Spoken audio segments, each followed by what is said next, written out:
number 2, Gunnar Henderson, number 6, Bobby Witt, 10th in the American League in OPS. Home runs, he has 7. He comes in at 7th.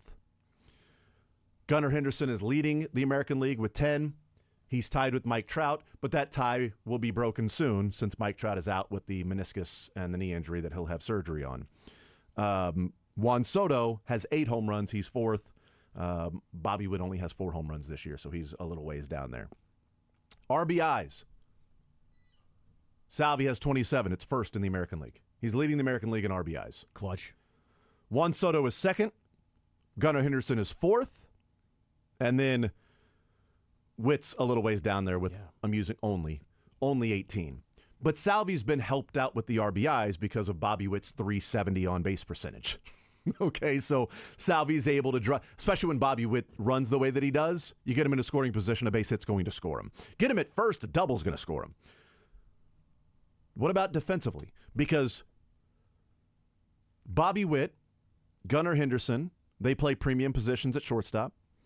Salvi plays premium position at shortstop, and Juan Soto plays at that catcher. I would love to see Salvi at shortstop. Salvi plays I was looking at the Bobby Witt. Salvi plays a premium position at catcher, and Juan Soto plays for a premium franchise. Sorry. Defensive run saved. Salvi's sitting with 3 defensive run saved this year, which is 16th in all of baseball, by the way, not just in the American League, in all of baseball.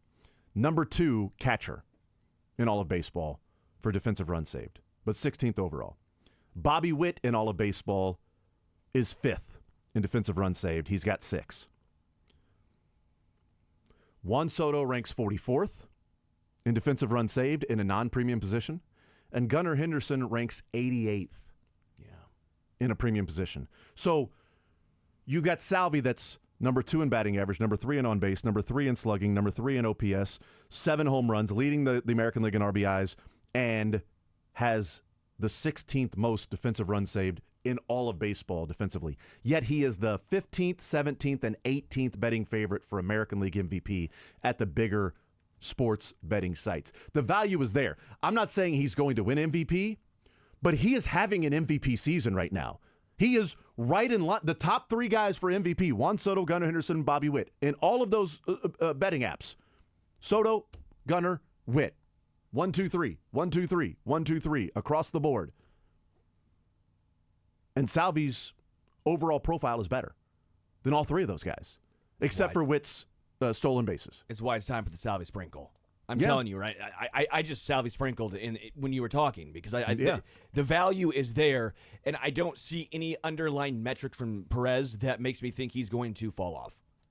I don't see anything from Salvi that leads me to believe. Again, I'm not saying he's going to have an OPS over 1,000. He's not batting .355 with an exit velocity of 72 but on his hits, right? I mean, it's not like this is going to come crashing down. This is remember when Tony Pena was batting .300? Tony Pena Jr. Oh, and he had like 4 triples. And 4 triples. I have a George Brett Ball signed with also Tony Pena Jr. on it because I thought he was going to be the next Royals legend. I was an idiot as a kid. And Danny Clinkscale had one of the greatest lines, and he said, "If he hits 300 for the season, I'll swim to the Dominican."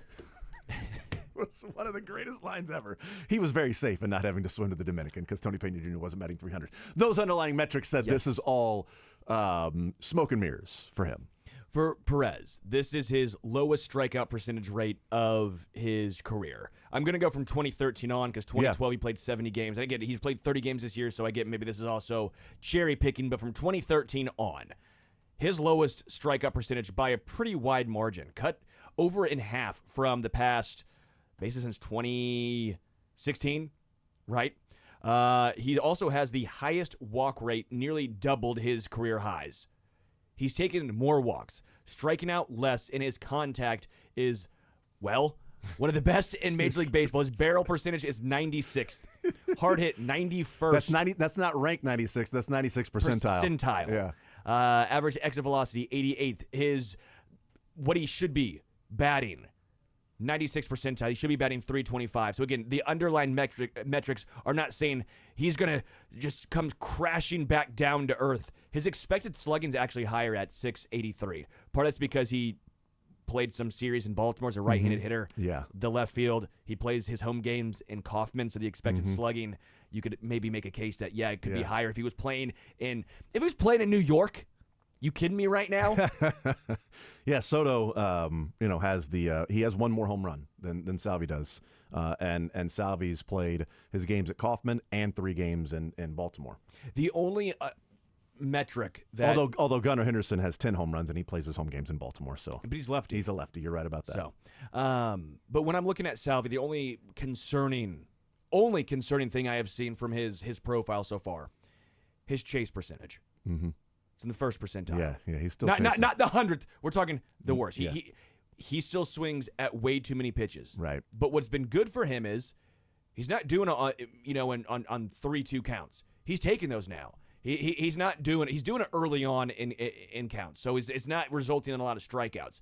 But if he cuts back just a little bit, I don't think that's going to happen. I just think that's Salvi. All the underlying metrics scream that this is who Salvador Perez is this season, which is a phenomenal thing for Salvi, the Royals, and for Royals fans. It's been unbelievable to watch. It's been so much fun. I mean, the season's been fun so far, even with a couple of 3-game losing streaks, but they've had a 7-game winning streak. They've had a 4-game winning streak, right? So they've had longer winning streaks than they have had losing streaks. I'd actually like to go back and see when was the last season that their longest streak was a winning streak rather than a losing streak. Does that make sense? Yeah. Because right now it's 7-game winning streak as opposed to the longest losing streak is 3 games. They had a 9 or 10-game losing streak last year. In 2021 when they started off red hot and then they went on a long losing streak. They've had those a lot. I do wonder when the last time they had a season. Maybe it goes back to 2017. I don't know. 2016, 2017, something like that.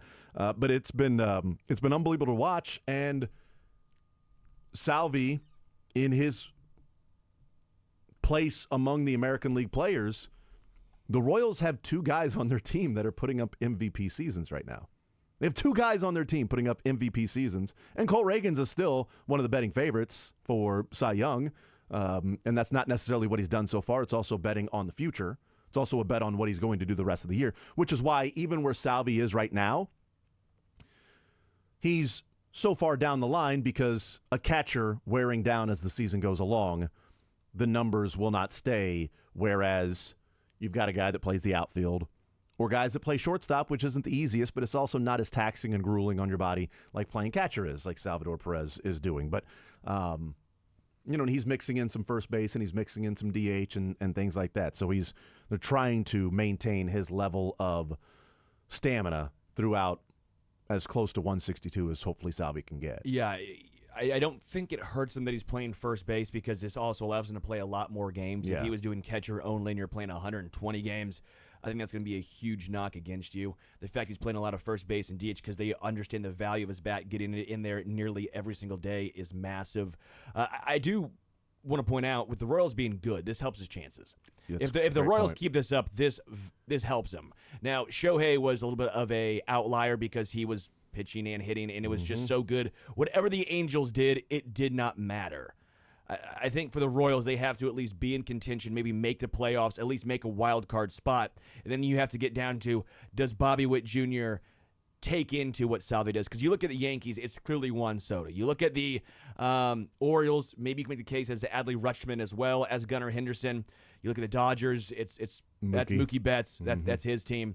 But you look at the Royals right now, it's kind of 50-50, Salvi and Bobby, and I wonder how that affects voters' minds. Again, we're talking May 2nd talk, right. But how fun is it that we're actually having this talk? Agreed. Instead of saying, oh my gosh, they're 12 games under 500 already. And luckily, it's not like the Heisman where there's regional voting, where you get guys that are split. It's like, well, you have some people in this region are going to vote for Bobby, some people in the region are going to vote for Salvi. And now you've got that split, so you're going to lose some of those, and now somebody else wins because that region he was just the number one guy in that entire region. It's not the case with the MVP, where they'll just simply look at it and say, this guy is the MVP. We'll see. Our ZOUs, one of the bonus ones that we had was Cole Reagans or Bobby Witt will finish in the top 5 of either Cy Young or MVP. And I said no. Saying no, hoping I was wrong with both of them. And Bobby Witt right now still the 3rd betting favorite to win the MVP. But again, we're talking about 32 games in. there's only 130 games left. It's only 130 more games left for the Royals to play. 20% in, though. I mean, yeah, right. It's fifth of the season. You move, and you're starting to look up more, and you're starting to say, okay, this is who they are, though. You have at least a sample size. Yep. And if you're the Royals, I don't know how you view this. Can Salvi keep this up? Again, the metrics look good. Can Bobby Witt Jr. keep this up? The metrics look good.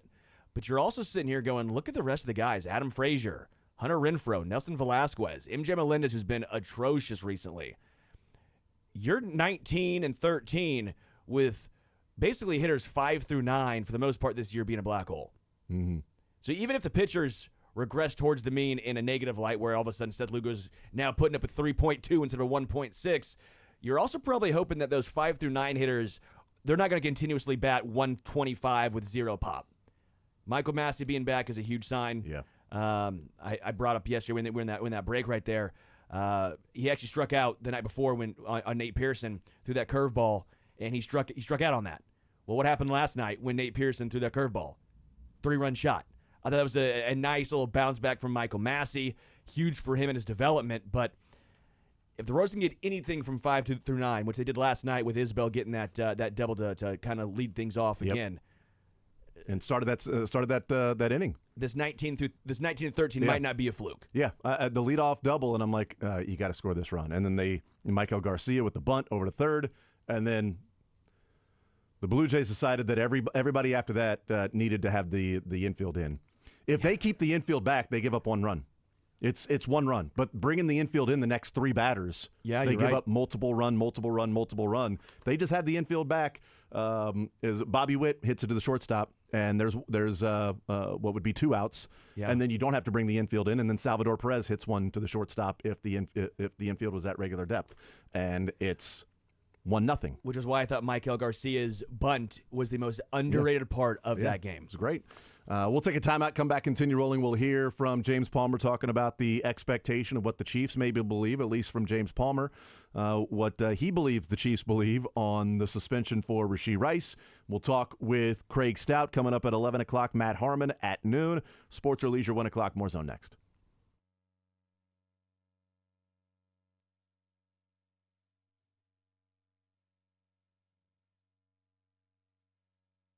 An early baseball game.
of wide receiver.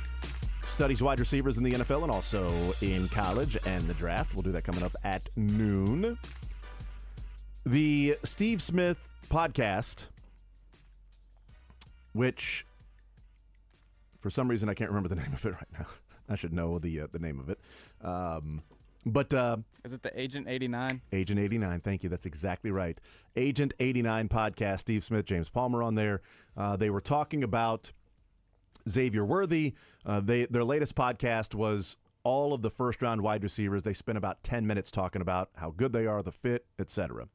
And they were talking about Xavier Worthy.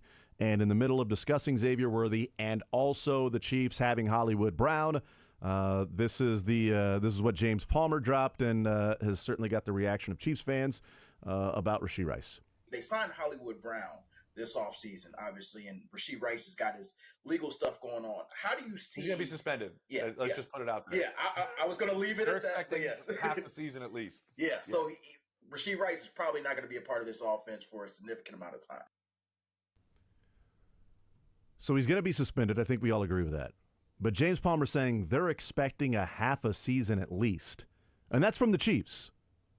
If James Palmer is getting information, he's covered the Chiefs for a long time. This is one of those to where we talk about media members, and if they're reporting or saying something, it's what they're hearing from certain things. Sure. And when Peter King was saying something about the Chiefs, it's probably true since he was very close with Andy Reid. It's like, well, Peter King, well, what I'm hearing with the Chiefs is this. Essentially, what Andy Reid is telling me is this. Yeah.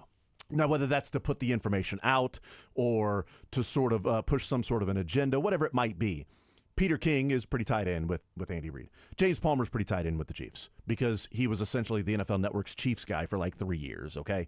And if he says they're expecting a half a season, that's coming from the Chiefs, that they're expecting a half a season. The at least was very interesting as well.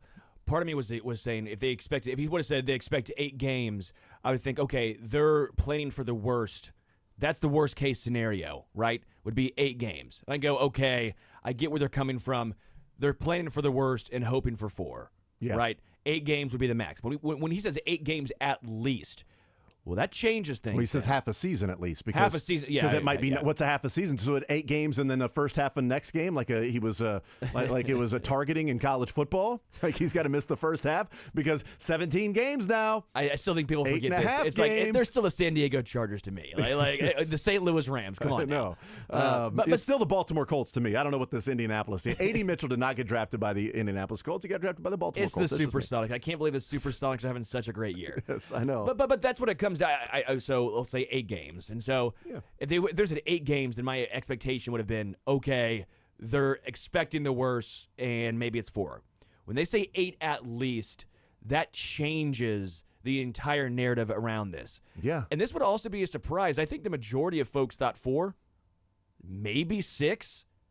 What precedent is there for 8 games or more? That has to be drastic, right? 8 games or more is a monumental amount of a suspension levied on a player. I don't see that, but James Palmer, obviously, as you're mentioning here, might be a little bit more in the know. I'd love to hear your thoughts on this, but that 8 or at least really changed the narrative for me. I hate getting into this crime is worse than that and this crime is worse than that. But, man, it is difficult to get around the fact that if Rashee Rice is getting 8 games at least or 9 or 10 and domestic violence abusers get 6 or 8, Deshaun Watson got 11. Yeah, that's what I was going to say. Deshaun Watson got 11. Deshaun Watson got 11. Yes, he should not have been speeding. That was a dumb thing to do. Yeah. He should not have left the scene. That was a dumb thing to do. He put people's lives at risk. That was a dumb thing to do. There was minimal injury, which is lucky for him. But it's difficult to wrap my head around the fact that, Kareem Hunt got 8 games. That's putting your hands on a female. But again, I offered it up that I hate getting into the, this or that and people arguing of one way or another, but I'd be shocked. Maybe I shouldn't be, but I'd be shocked if it was a half a season for Rashee Rice for speeding. Maybe it is going to be setting an example because of what happened with Henry Ruggs, that we're not going to let this happen anymore. So you're getting 8 games because that was a black eye for the NFL. So you're going to get 8 games because we're going to come down hard on this, just like domestic violence, apparently.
Value. Go to GuaranteedFoods.com.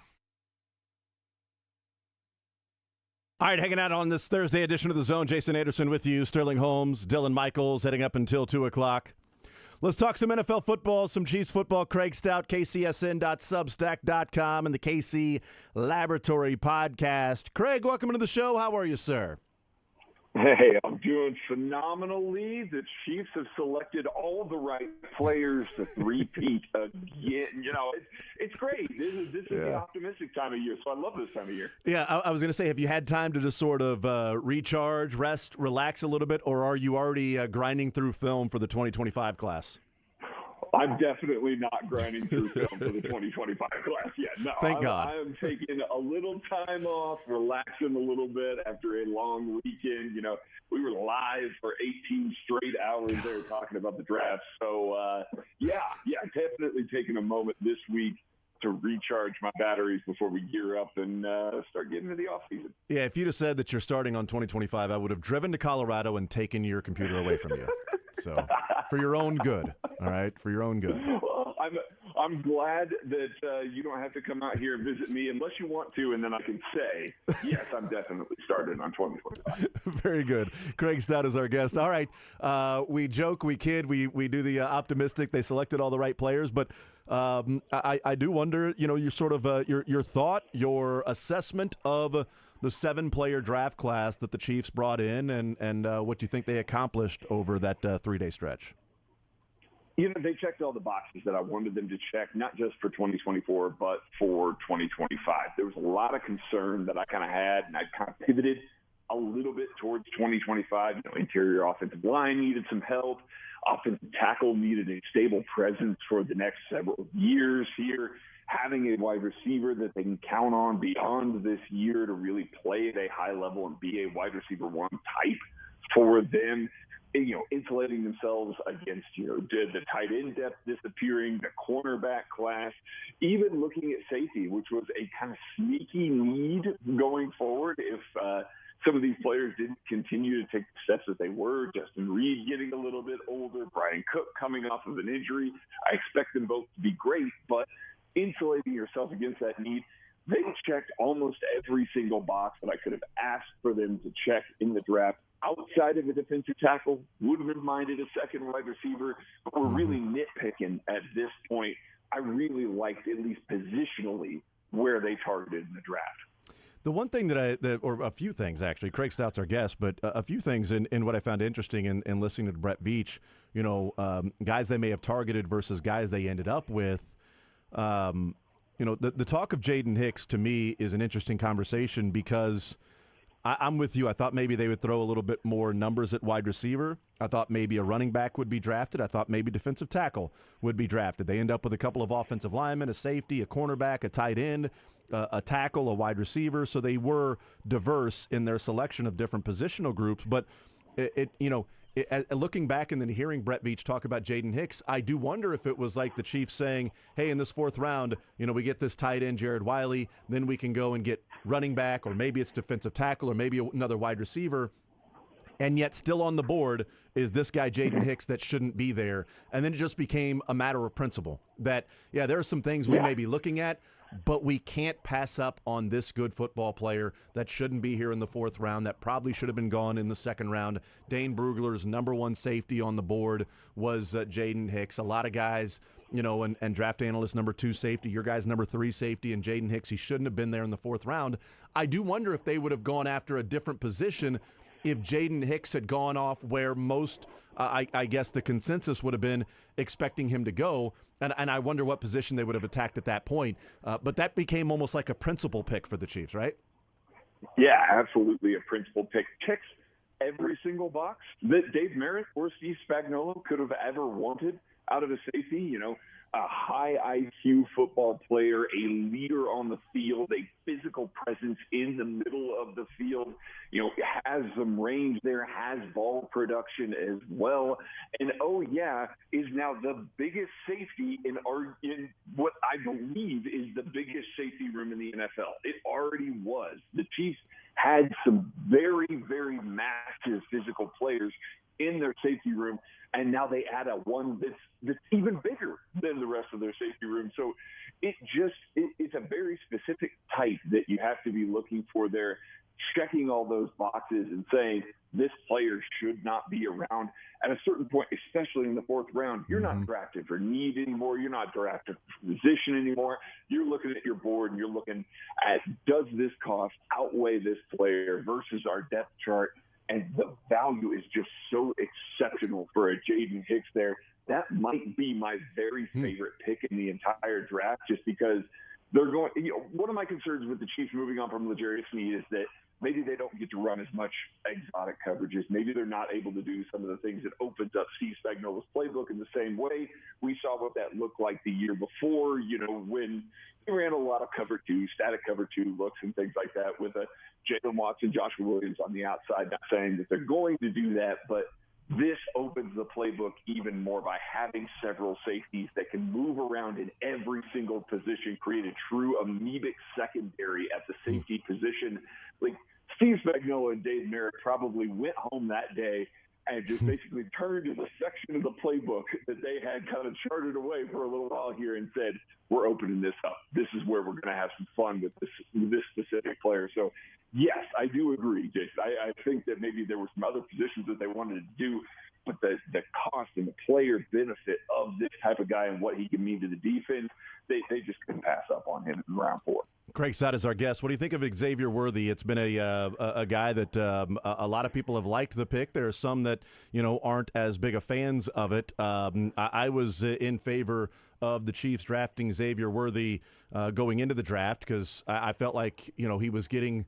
Oddly enough, Craig, he was getting somewhat diminished as a wide receiver because he ran so fast. Like some of his other traits were discounted. What do you think he brings to the table and why the Chiefs ultimately decided out of that next pocket of receivers, everybody has a different flavor to it, why the Chiefs chose the Xavier Worthy flavor of ice cream? I mean, the thing that jumps out to me and the only conversation that it seems like the national media wants to have, even coming back here to Denver after the draft, that everybody wanted to have is, well, he's small. He doesn't weigh very much, and he's just a fast guy.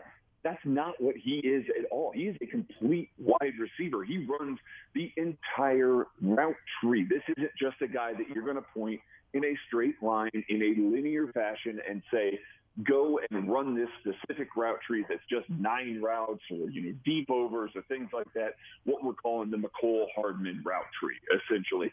He runs everything, and that's going to unlock so much for this offense. Defenses are not going to be able to play single high coverage against the Chiefs anymore. We saw, kind of a shift over the past 2 years as the Chiefs have focused on the intermediate areas of the field, try and get some yak.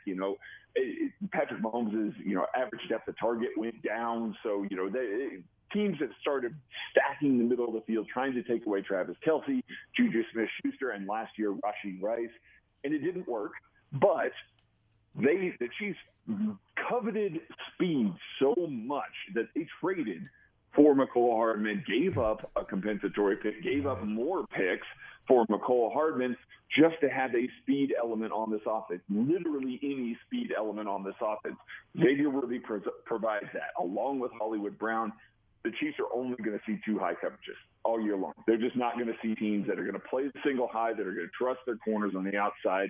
And so that means that we are going to see a lot more light space in the middle of the field. Travis Kelce, Rashee Rice take the big benefit from that. So does Hollywood Brown. But Xavier Worthy also does too. He runs an excellent slant. He runs a good in-breaking route. He runs a great out-breaking route. But my favorite thing that he does is he forces corners to open their hips early in the rep, especially from an off alignment there. They're so terrified of that speed, which does matter. So terrified that they will open their hips early to try and stay on top of a route. Xavier Worthy's deceleration, his ability to slam on the brakes, break off a route on time at the right distance is perfect. Like, it is excellent. It's that additional element to the vertical speed that is going to fit into the Chiefs offense, not just week 1, but throughout the course of his career in Kansas City. So I know that people are worried about his size. Oh, he's just a fast guy. He does a little bit of everything. He is an actual wide receiver. You are not bringing this guy in as a project speed kind of player. I know John Ross is the guy that everybody goes to. He's not John Ross. He's a significantly better wide receiver. He is a wide receiver at this point in his career.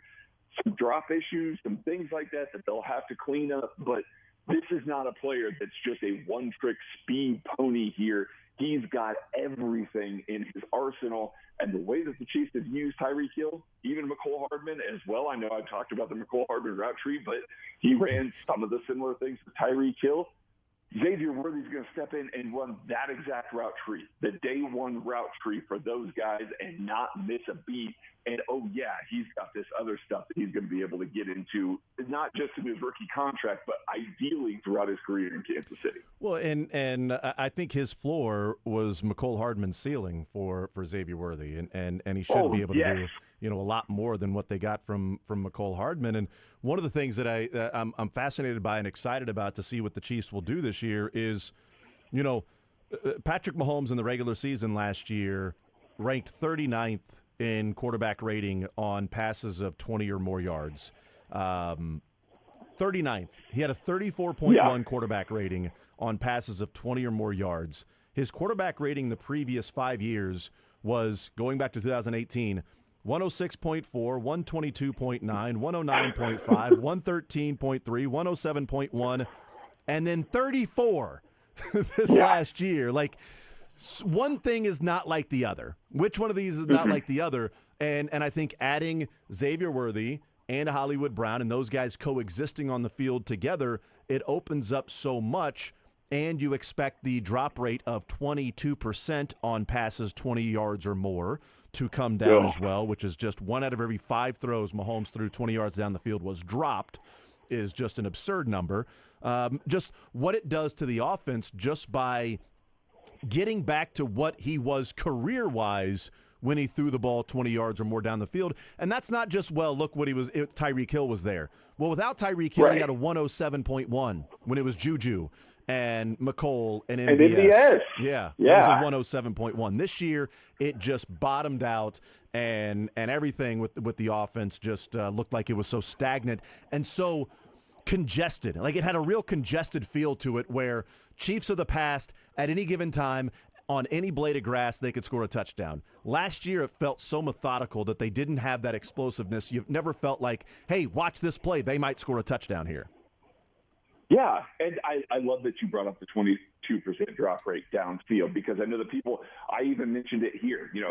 Xavier Worthy does have some focus drops. He has some concentration drops. So did Rashee Rice coming out of the school. This is something the Chiefs are comfortable with enough. Xavier Worthy tracks the ball downfield better than anybody that they have had since Tyreek Hill. So a lot of these downfield throws, a lot of the things that we saw over the past 2 years, MVS was much better year one in the Chiefs offense at tracking the ball. Last year, he was bad at it, actively bad at it. McCole Hardman has always struggled with this in his career. The meme is, you got to keep running, McCole. Patrick Mahomes telling him, just keep running, just keep running. That's not an issue with Xavier Worthy. Xavier Worthy played with such terrible quarterback play at Texas. And Quinn Ewers, I know, is a hot name, but he was really, truly awful over the past 2 years with Xavier Worthy, and it didn't matter. Worthy was able to track the ball down the field on a different level than almost any other wide receiver in this class, because he had to adjust to those sorts of throws. He had to adjust to that thing all the time. He's going to walk in with Patrick Mahomes. The ball is going to be on time. It's going to be on the right shoulder. It's going to be those sorts of things. Patrick Mahomes, not necessarily the best downfield passer, but significantly better than what he's coming from. So those drops, those focus elements, those things that we saw last year that, like you said, matter so much to this offense, that explosive element that matters so much to this offense, get added back in with Xavier Worthy. And, those two guys over the past 2 years that they've been focused on trying to get downfield with, MVS and McCole Hardman, just got done talking about the route tree. Those guys don't run Xavier Worthy's route tree. Xavier Worthy has a more complete route tree that will put cornerbacks more in a blender than either one of those guys did. The cornerback has no idea where Worthy's going to go on any given play. His release package is so good that there is no tells in his game. I mean, frankly, about this. I expected Xavier Worthy maybe to go as high as 15. Like the Indianapolis Colts were sniffing around Xavier Worthy a little bit. It was a player that made sense in their system. The fact that he continued to fall and the Chiefs were able to get him in a small trade-up, I think is going to be a mistake that not just the Buffalo Bills, and everybody's focused on the Buffalo Bills and their trade-up there, but I think the rest of the NFL is going to go, I can't believe that we let them have that guy. I can't believe that we gave them the 2018 offense again. I truly believe that he can lift the ceiling to that point. It's a great point you talk about with the Colts because we talked about it last Thursday on the show heading into the draft that morning the betting favorite for the team, you can bet which team drafts a certain player. The betting favorite to draft Xavier Worthy was the Colts that morning. So all of a sudden it was like plus 150 Xavier Worthy to the Colts. And it's like, oh, okay, well, here comes – no, sorry, Dolphins. I apologize. It was Dolphins. Yes, it was Xavier Worthy to Dolphins, which was obviously a higher pick than the Chiefs. And it's like, oh, okay, so he's not going to get there to number 32. But it was like, this is somebody that is going to be gone before the Chiefs are at 32. And the speed, he's moving up and up the draft boards, up and up the draft charts, all of that stuff. And obviously he was still there at number 28 to trade up with the Buffalo Bills. And something you talked about with Tyreek Hill, which I do think is an element that he will have to show he can do at the NFL level. And that is, his stamina in college. He never wanted to come off the field. He's fast, he runs, and he stayed on the field constantly. Like he wasn't a guy that, ran a route and then pointed over to the sideline of, all right, guys, somebody come in for me.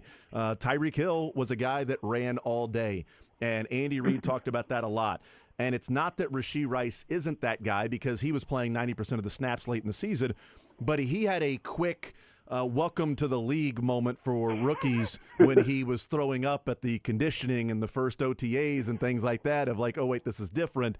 You got to be able to run your routes and get back in the huddle and run your routes and get back in the huddle. And I do think there's an element of Xavier Worthy being a guy that just didn't come off the field at Texas and stayed out there and ran routes because that's what Tyreek Hill brought to the table for this team.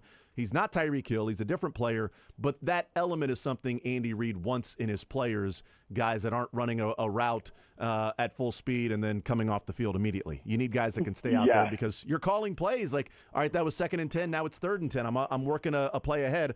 Oh, wait, I look up, Xavier Worthy's on the sideline. Okay, well, now I'm changing things because that package with Xavier Worthy in there is not the play I can run. Right. And again, that forces Andy to be more in his bag with 2 high coverages because, again, you're not going to have a corner that's going to line up opposite of Xavier Worthy and say, I got this. I'm fast enough to stay on top of this guy. He's not going to beat me deep.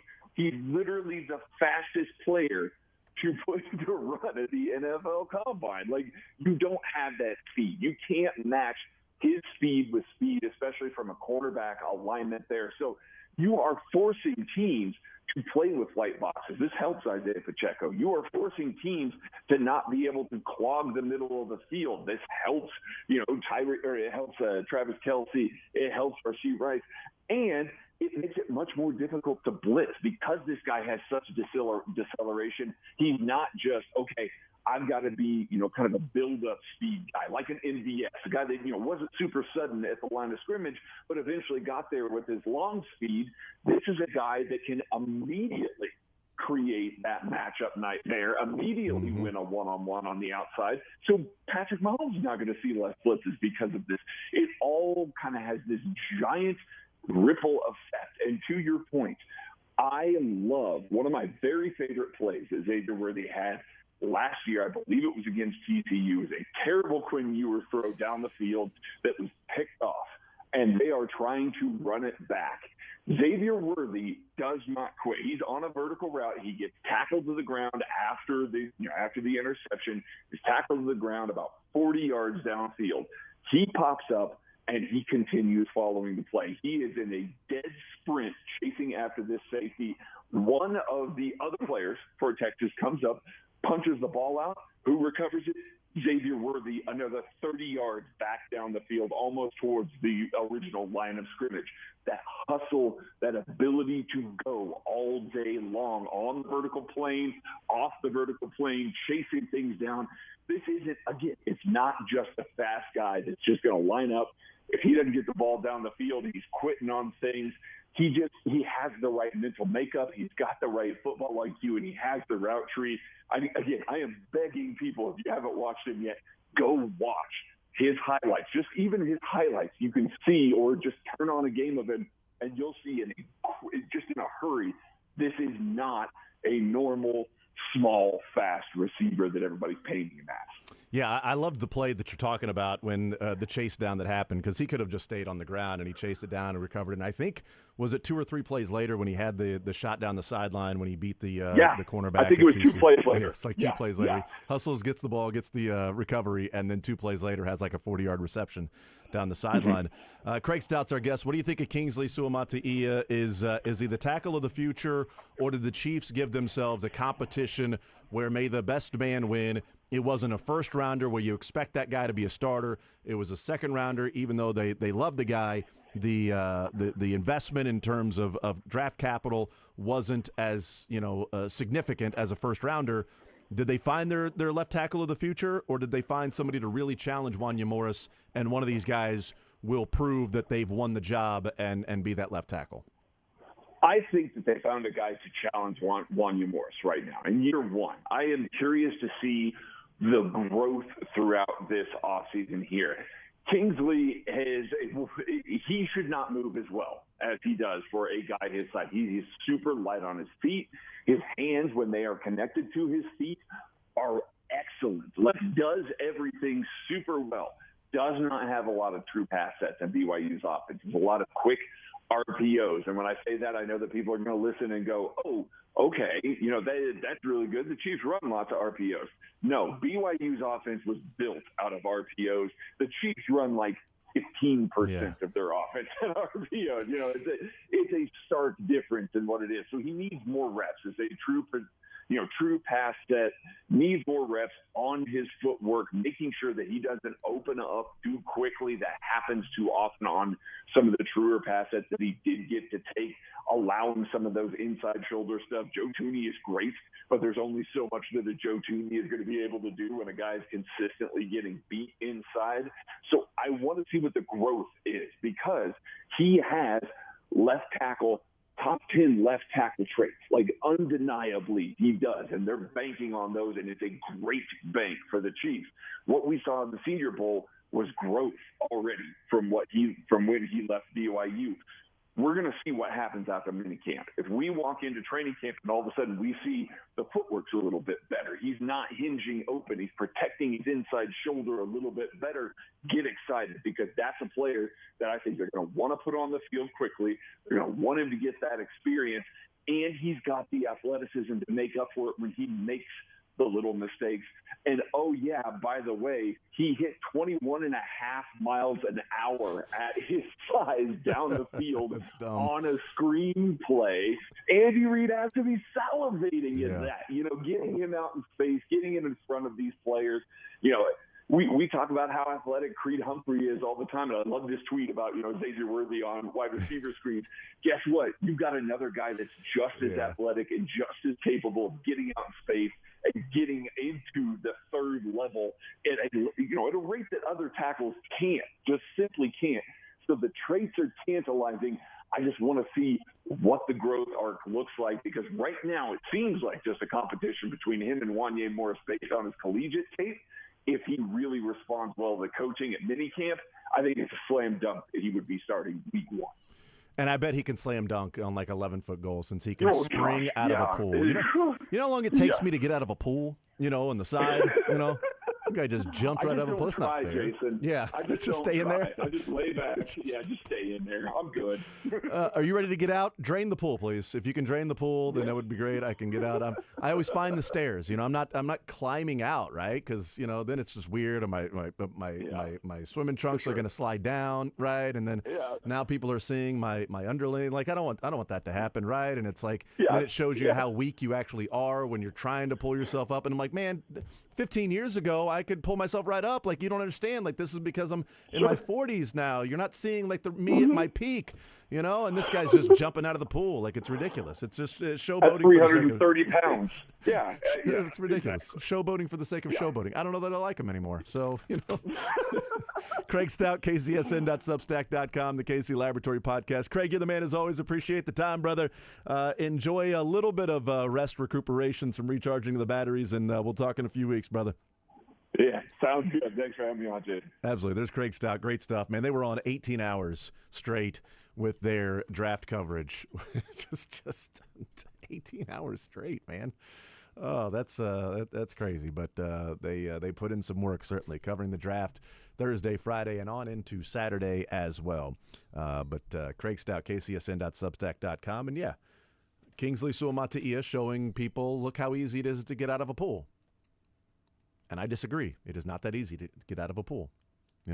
It's kind of a Steps would help. Yeah. Right. I find the steps. Even the ladder, though, I don't really like going up the ladder, right? Because then it's like I'm really going to have – I skipped leg day, last week. So then, like, how easy is it for me to climb up this ladder, right? I'd rather just slowly walk out of the pool in the steps, because then as I'm walking up, I can pull, like, the bottom parts of the shorts down so they're not stuck to my legs, and I'm not, showing all the moms out there what I got working with. They don't need to see that, I'm spoken for, right? But if I'm pulling myself up on the ladder, you have a very specific thing that you do when you get out of the water, then, don't you? That's the first thing you do? Yeah, I'm worried about that. Yeah, absolutely. I don't want to be Chris Jones walking around there running the 40-yard dash. I don't think you have to worry about that.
Thank you to Craig Stout, KC Sports Network, KC Laboratory Podcast. We'll talk with Matt Harmon, Reception Perception, coming up at noon.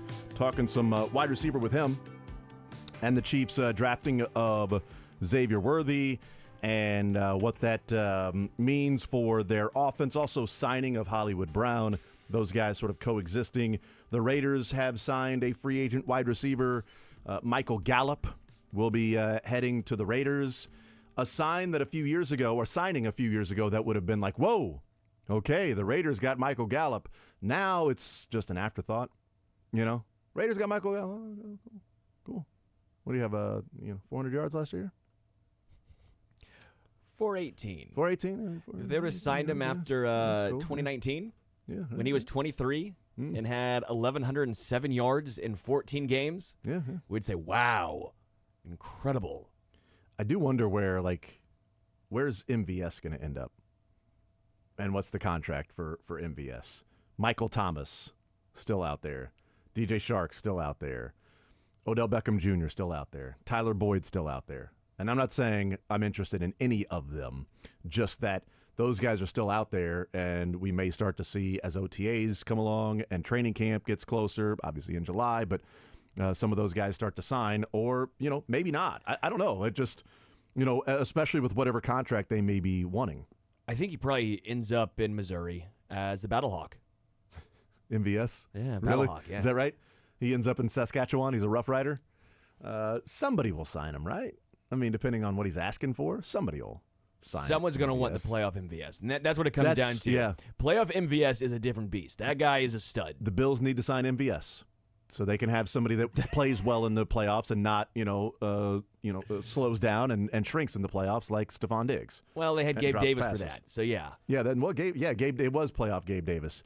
But now he's in Jacksonville, and Zay Jones is now available, which I am in favor of the Chiefs going and getting Zay Jones. Because you intrigued by that, huh? I absolutely am intrigued by that, yes. I think he's a good player. And if it means you don't have to rely on Kadarius Toney and Sky Moore, if your fourth receiver now is not Justin Watson but is Zay Jones, yeah.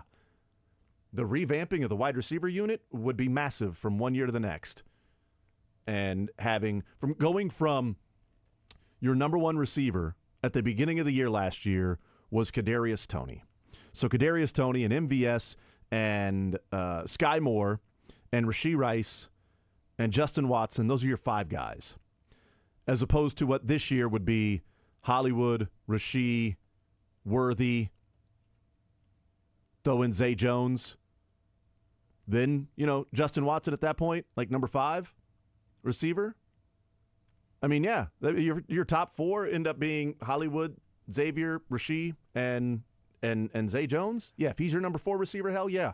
Because now you're less reliant on a Kadarius Toney. And then it's like, well, Kadarius Toney can return kicks. Good, that's what he can do. Do that. I'm not saying he's deserves a roster spot just to simply do that. But I don't need him as a wide receiver to say, well, look at all these things he can offer when he's never actually offered that. I think Zay Jones is intriguing in the instance now. I looked at Michael Gallup's contract, and I think they're probably fairly similar. Michael Gallup was 1 year up to $3 million. Quite frankly, if the Chiefs could have got 1 year up to $3 million for Michael Gallup, I think I could talk myself into that contract as well. Zay Jones had more recently had success. 2022, 823 yards. Last year, though, Zay Jones got injured, played only 9 games, 320 yards. But again, the yards per game, it was down, but it wasn't this massive, drastic drop-off. I think if you get a similar contract for Zay Jones, 1 year up to $3 million, I think I'm on board with you.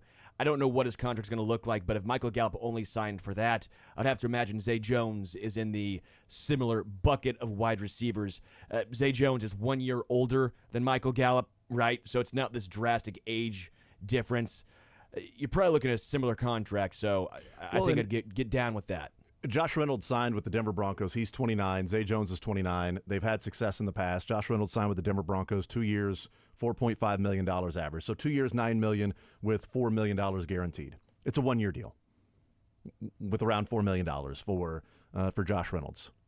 And Reynolds had a lot of hype. Yeah, which is wild as a free agent to have that much hype for a dude who had 608 yards last year. Yeah. But he came on semi-strong down the stretch. the Lions were America's team towards the end. And then in the playoffs, he sucked, and he kept dropping passes. Yeah. But that's also, like, he's a sure-handed guy. He had a terrible game. He had a terrible postseason. Obviously, it may have cost him some money. Didn't cost him a spot on a roster. But if that's the market you're dealing in, then, yeah, sign me up if Zay Jones is that guy. Which, by the way, would be somewhat perfect because one of those selections that the Bills got in the Patrick Mahomes trade, they used to move up and take Zay Jones.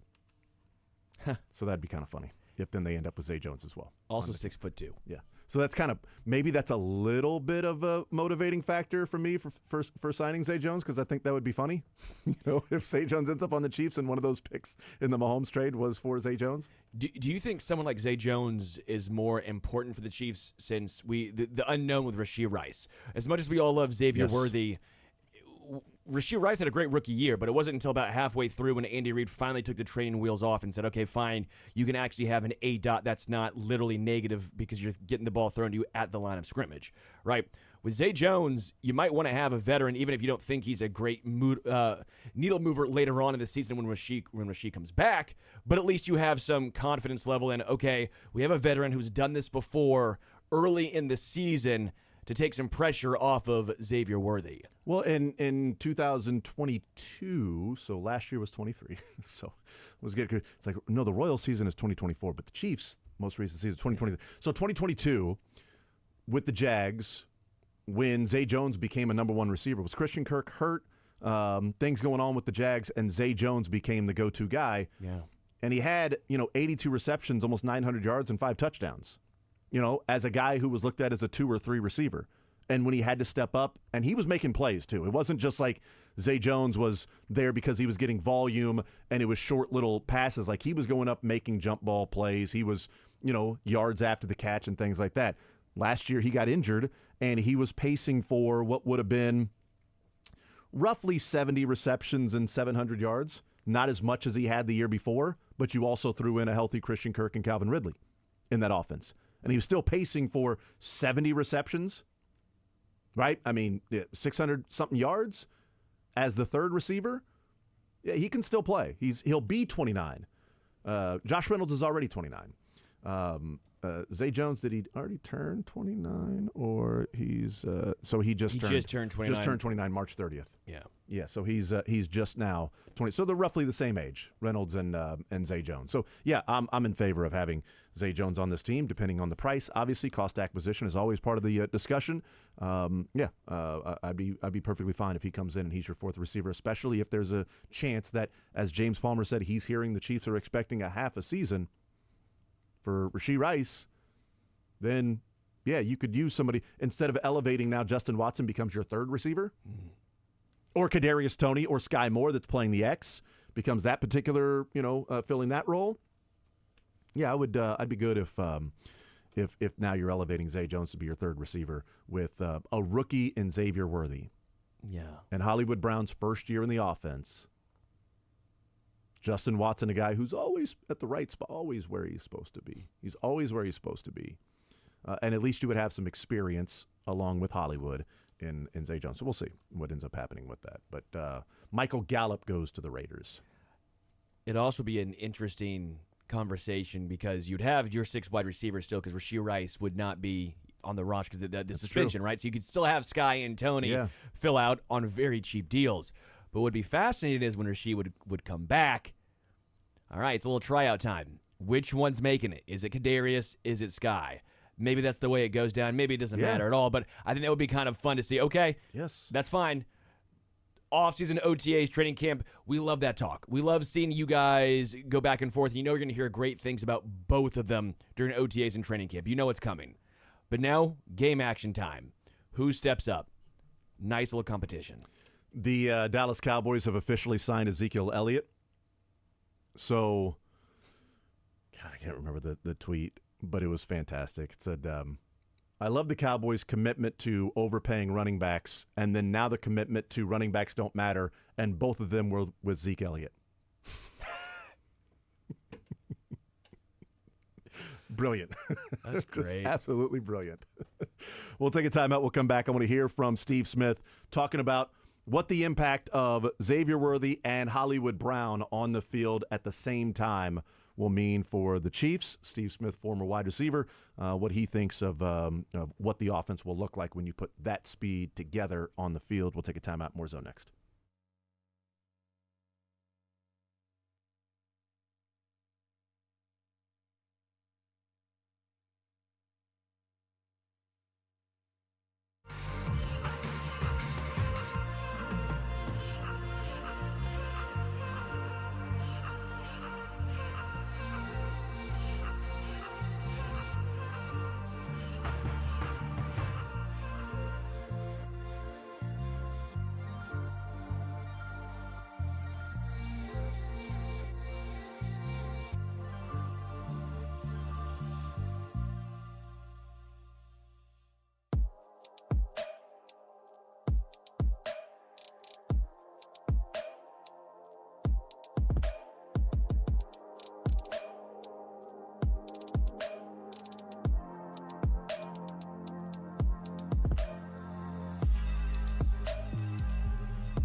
Matt Harmon will be our guest coming up at noon. Reception Perception Yahoo Fantasy Show does a great job studying wide receivers and the NFL level, also the NFL draft.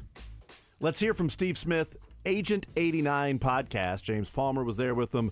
But this is Steve Smith. They were talking about Xavier Worthy and Hollywood Brown on the field, and we looked back at what the Chiefs' offense was lacking last year as opposed to the previous 5 years with Patrick Mahomes as a starting quarterback, what they were missing in some obvious nature of wide receivers and speed. But here's Steve Smith looking at Xavier Worthy, Hollywood Brown, and from a wide receiver's perspective, what that's going to do to the defense. What I believe Andy Reid and the Kansas City Chiefs are doing is applying enough pressure to get people off of them, because when you don't have enough threats in this offense, it makes it extremely difficult and it adds more pressure. We saw it last year. And yes, last year, it adds more pressure to Patrick Mahomes, and it makes the running game at times impossible to be effective. So if you have enough speed and you have this running game with Pacheco, it allows the defense to show their cards automatically, right? Now they're not, because you got too much speed to sit there and try to mask it and disguise.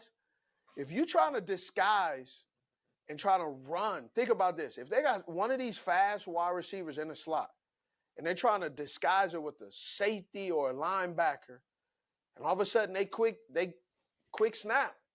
Now this linebacker, who is significantly slower than Hollywood Brown or Worthy, now you have a vertical mismatch, speed on speed, not physical, but just his MPHs versus his MPHs, and they're saying we like our chances with our speed guys. I love the way that he presented that with, we talk about, and Craig Stout joining us earlier this hour and saying, look, defenses are going to have to play that too deep now because you have the real threat of wide receivers that have the speed and the ball tracking ability and just that the playmaking ability that you can't have the single high and dare the Chiefs to go over the top, because they will this year, and they will beat you this year with wide receivers that are good enough to do that. But what he mentioned there is something I didn't think about, and that is if you're going to bring a safety down in the box, right, and you're going to disguise too deep, you can't. Because by the time you get back into position you're supposed to be, the speed is so great that you're already out of position. So you're going to bring a linebacker over to this spot. You can't, as he said, with those guys on the field at the same time, it's to a degree going to force the defense to show their cards of what they're in. And when Patrick Mahomes knows what you're in, it's over. You're done. You're toast. He knows exactly where he's going to go with the ball. And Travis Kelce, too. If Travis Kelce is reading the defense and knows what you're in, now he's seeing the opening the same way Patrick Mahomes is. And if you're going to be disguising it, we're going to beat you to that spot with the speed over here, an over route, or we're just going to run past. You're disguising. You're bringing that safety down to the box to disguise that maybe you're going to blitz a slot or something. And we've got Worthy or Hollywood on the outside. Okay.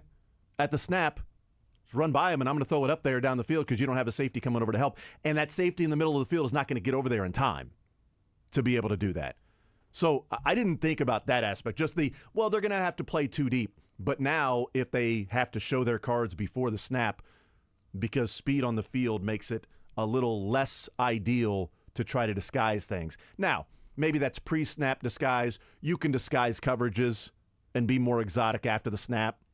Sure. To where it's like we're in zone. Okay, well, now we're in matchup. We're in man-to-man, and, we're showing cover threat. Nope, we're going to be in cover too. Like maybe you can do some of those things, but bringing different guys and moving them around the field to then, because we've seen the Chiefs do that before, Justin Reed down in the box and then immediately backpedals into a spot just to show something and then get back. If you take away that little element, it's another advantage for the Chiefs in the offense with Patrick Mahomes and also, obviously Travis Kelce in reading the defense the same way that Mahomes does. It's why it's such a good fit, and why originally I was questioning the fit for Kansas City is why when Xavier Worthy was initially drafted, part of the reason why I was a little upset was because we didn't know what the Chiefs did to trade up for the Bills. My initial reaction was, oh my gosh, they trade with the Bills. They must have given up a bleep ton. All they did was trade back. They didn't even lose a pick. It was awesome. So my initial reaction does not match what I feel now on May 2nd after I've understood more about the draft pick and we're learning more about how he's going to be used. Because originally I thought Ladd McConkey made sense because you move Ladd to the slot or you can move him outside and he's your safety blanket. But that doesn't necessarily help open the field up overall. Xavier Worthy and Hollywood Brown together open up the field overall underneath, as we're talking about, for the Travis Kelce's and the Rashee Rices of the world. They open it up for that intermediate route, and again, it allows you to keep Rashee Rice in the slot as a power slot where he thrived last year. Again, this fit, the more we've understood where Xavier Worthy and Hollywood Brown will be used, it's made me more enthused. It's made me understand that, yeah, Mahomes last year with the deep ball rating of 33 passer rating, the worst by far of his career when it was 107. Oh, he's going to be back to 107 probably at a minimum. Like, you're looking at the offense in totality now, and the Xavier Worthy pick now makes more sense than Ladd McConkey. And I don't think I ever would have came to that conclusion. I'm surprised I have come to that conclusion at this point. The question would be, and I think this is where overall wide receiver play, and we'll see what Xavier Worthy's transition looks like in the NFL. I mean, it's going to take some time. Rashee Rice's transition in the NFL took some time, from early on until what he ultimately became, and learning the playbook, knowing where he's supposed to be, being able to line up in different spots. I mean, that is a vital part of being a Chiefs receiver. And we'll see what the transition is going to look like. The question would be the impact we talked about with Xavier Worthy in being a speed guy. You've got that with Hollywood Brown for a year, so you want to maintain that after Hollywood Brown leaves and goes somewhere else after this year, like Juju Smith-Schuster or something like that. So you want to maintain in 2025 and 2026 that you have that deep threat. The question would be, does Xavier Worthy bring enough to the table outside of just, hey, he's going to offer more space for Travis Kelce. He's going to offer more space for Rashee Rice because the way the defenses will have to respect that speed that they didn't have to do last year. I mean, MVS was a slow burn sort of getting up to speed, right? It wasn't a boom, beat you on the outside, I'm going to loft it up, he's going to run underneath it. It was take the snap, he's beating the guy to the outside, he's fast, all right, now he's up to full speed. That's more of the deep pressure and threat that he offered. If it's just that, well, you got to have Xavier Worthy because he's going to create these different matchup problems, well, then did you need to spend a first-round draft pick on a guy that has blazing speed, or could you have found somebody later in the draft that was just really, really fast, smaller gadget player, really fast, that offers the deep threat, and then in the first round found somebody that was more of an all-around wide receiver? That was more of a just your general, this guy's got the right size, this guy's got the right, ability in running routes. And I'm not saying Xavier Worthy doesn't, because we've talked about my, appreciation of his route running. And Steve Smith has the same appreciation of his route running, a clip that we'll hear later on. I think there's an element and a value of what Xavier Worthy will bring to the table without having receptions and yards. Question would be if that's the main thing the Chiefs wanted to offer to their offense to loosen some things up.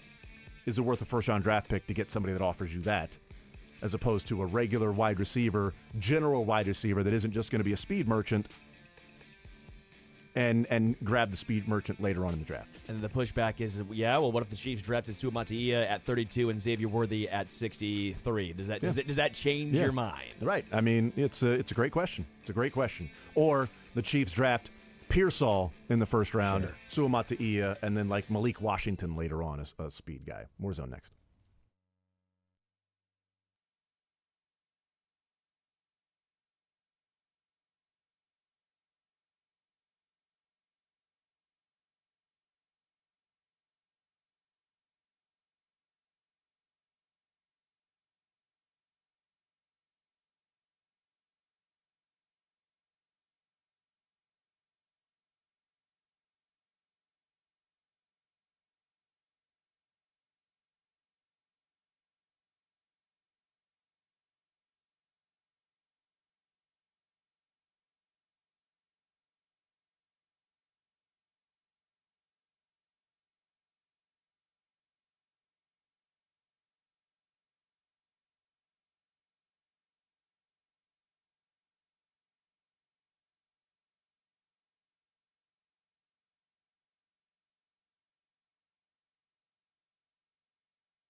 The Zone is presented by Guaranteed Foods, delivering all natural food to Midwestern families since 1958. Enjoy healthier food, more free time, free delivery, and better value. Go to GuaranteedFoods.com.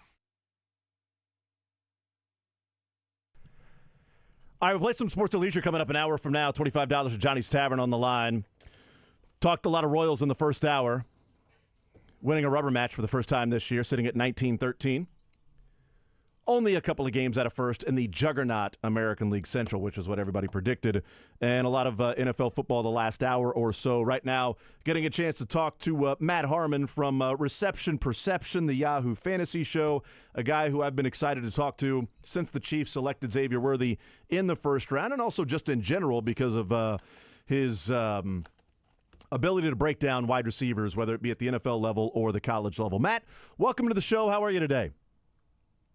I'm doing great. Yeah, I appreciate you having me. The Chiefs receiver room has been a journey the last few years. There's no question about that. But it's a fun group to talk about, and it's an offense, obviously, that's a fantastic environment for any receiver to land in. Well, I'm excited to have you on because most everybody around here, as you could probably imagine, Matt, is pretty excited about the Xavier Worthy selection. And even those that might have had a little bit of a concern when he was drafted have come around to the, you know what, I see why. Let me get pumped. I'm ready to go. This is so awesome, you know. At first, like, I hate the selection. You know what? Love it. Love it now. Which generally is sometimes the 7 stages of fandom maybe you go through instead of grief and things like that. But yeah, I wanted to have you on because I love that you don't offer the same sort of overall sort of geeking out to that. So I'll just start with your trepidation. Not that you don't like Worthy the player, but what's the trepidation or the pushback maybe from you with Worthy to the Chiefs at 28?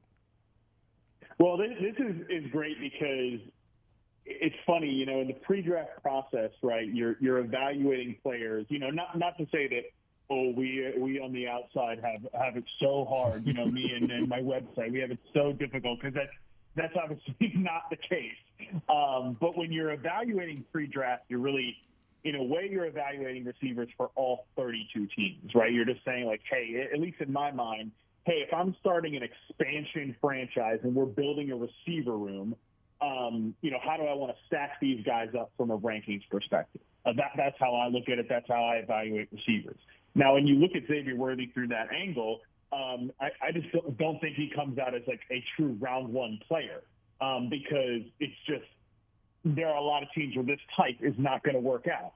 Then he gets drafted by the Kansas City Chiefs, and you're like, okay, well, yeah, for me, look, if I was building an offense, I would love for, like, if I had Pat Mahomes, I'd love for them to have just, like, a true X receiver, outside the numbers guy that can consistently win against press man coverage.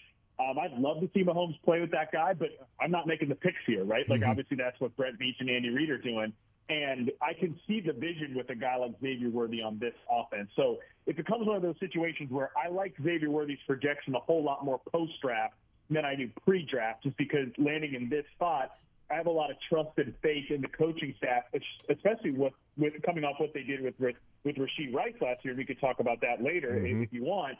After coming off what they did with him, I trust them to put receivers in a position to succeed. So when you look at Xavier Worthy and just some of the overall trepidation that I have with him as a player, like, yeah, of course, there's no question the speed is there. He showed that at the combine. That's real. That shows up on tape. He wins on 9 routes, 62.5% success rate on 9 routes in reception perception, 73.7% success rate on post routes. Like, he is a guy that can absolutely get you deep. And in my opinion, he's more of a real receiver than some of these speed guys we've seen in the past. Like, his success rate versus man and zone in reception perception. And for those unfamiliar with my process, I'm charting these guys independent of production, independent of quarterback play. So it's just, how often are they getting open and executing the assignment on each individual route that I chart over an 8-game sample? His success rate versus man and zone are pretty good. They're in a very solid range for a prospect. Where it falls apart, though, is against press coverage, right? 59.5% is a 20th percentile score. His contested catch numbers are not good. That's just never going to be his game at his size with where he's at as a route runner right now. Again, there's a lot of positive ways he can impact the team, but I think he's going to take some catering in terms of the lineman deployment, which, by the way, like I said, I have a lot of faith in Andy Reid pulling. Yeah, one of the things that we talked about as well on what would have been Friday about, he does have some issues when it comes to press coverage, and I don't imagine very often Xavier Worthy will be lined up on the line of scrimmage against a bigger cornerback right in front of him and will just simply go from a standing start, right? There might be some motion. There might be some slot. You might have a little bit of time to offer, a get off, to get around, to, change the direction of a cornerback before L'Jarius Sneed puts his hands on you like he did Tyreek Hill, right? So you don't have to worry about that. But so I think that's certainly something that is an issue with Xavier Worthy, and he's not going to grow, 3 inches and gain 15 pounds. Okay. He's 6 foot, although Matt, I do believe the Chiefs may have the best strength and conditioning staff in the world, because Xavier Worthy was 5'11", 165 at the Combine, and now he's listed at 6'1", 172 for the Chiefs roster. So I'll tell you what, if he grows at that rate. I love that you even said that, because this is the funny thing that we do with players coming out of the Combine and really honestly just throughout the course of their career.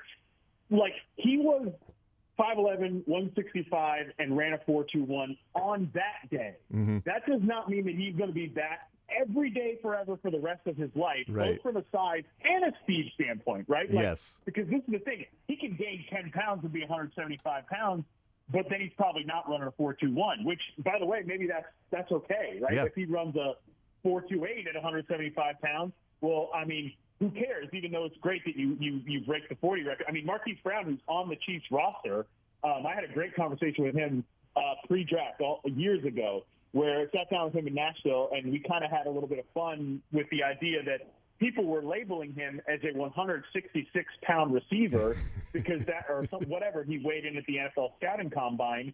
And, his point was, I'm coming off of foot surgery, okay? So, I haven't lifted weights, real big compound weights.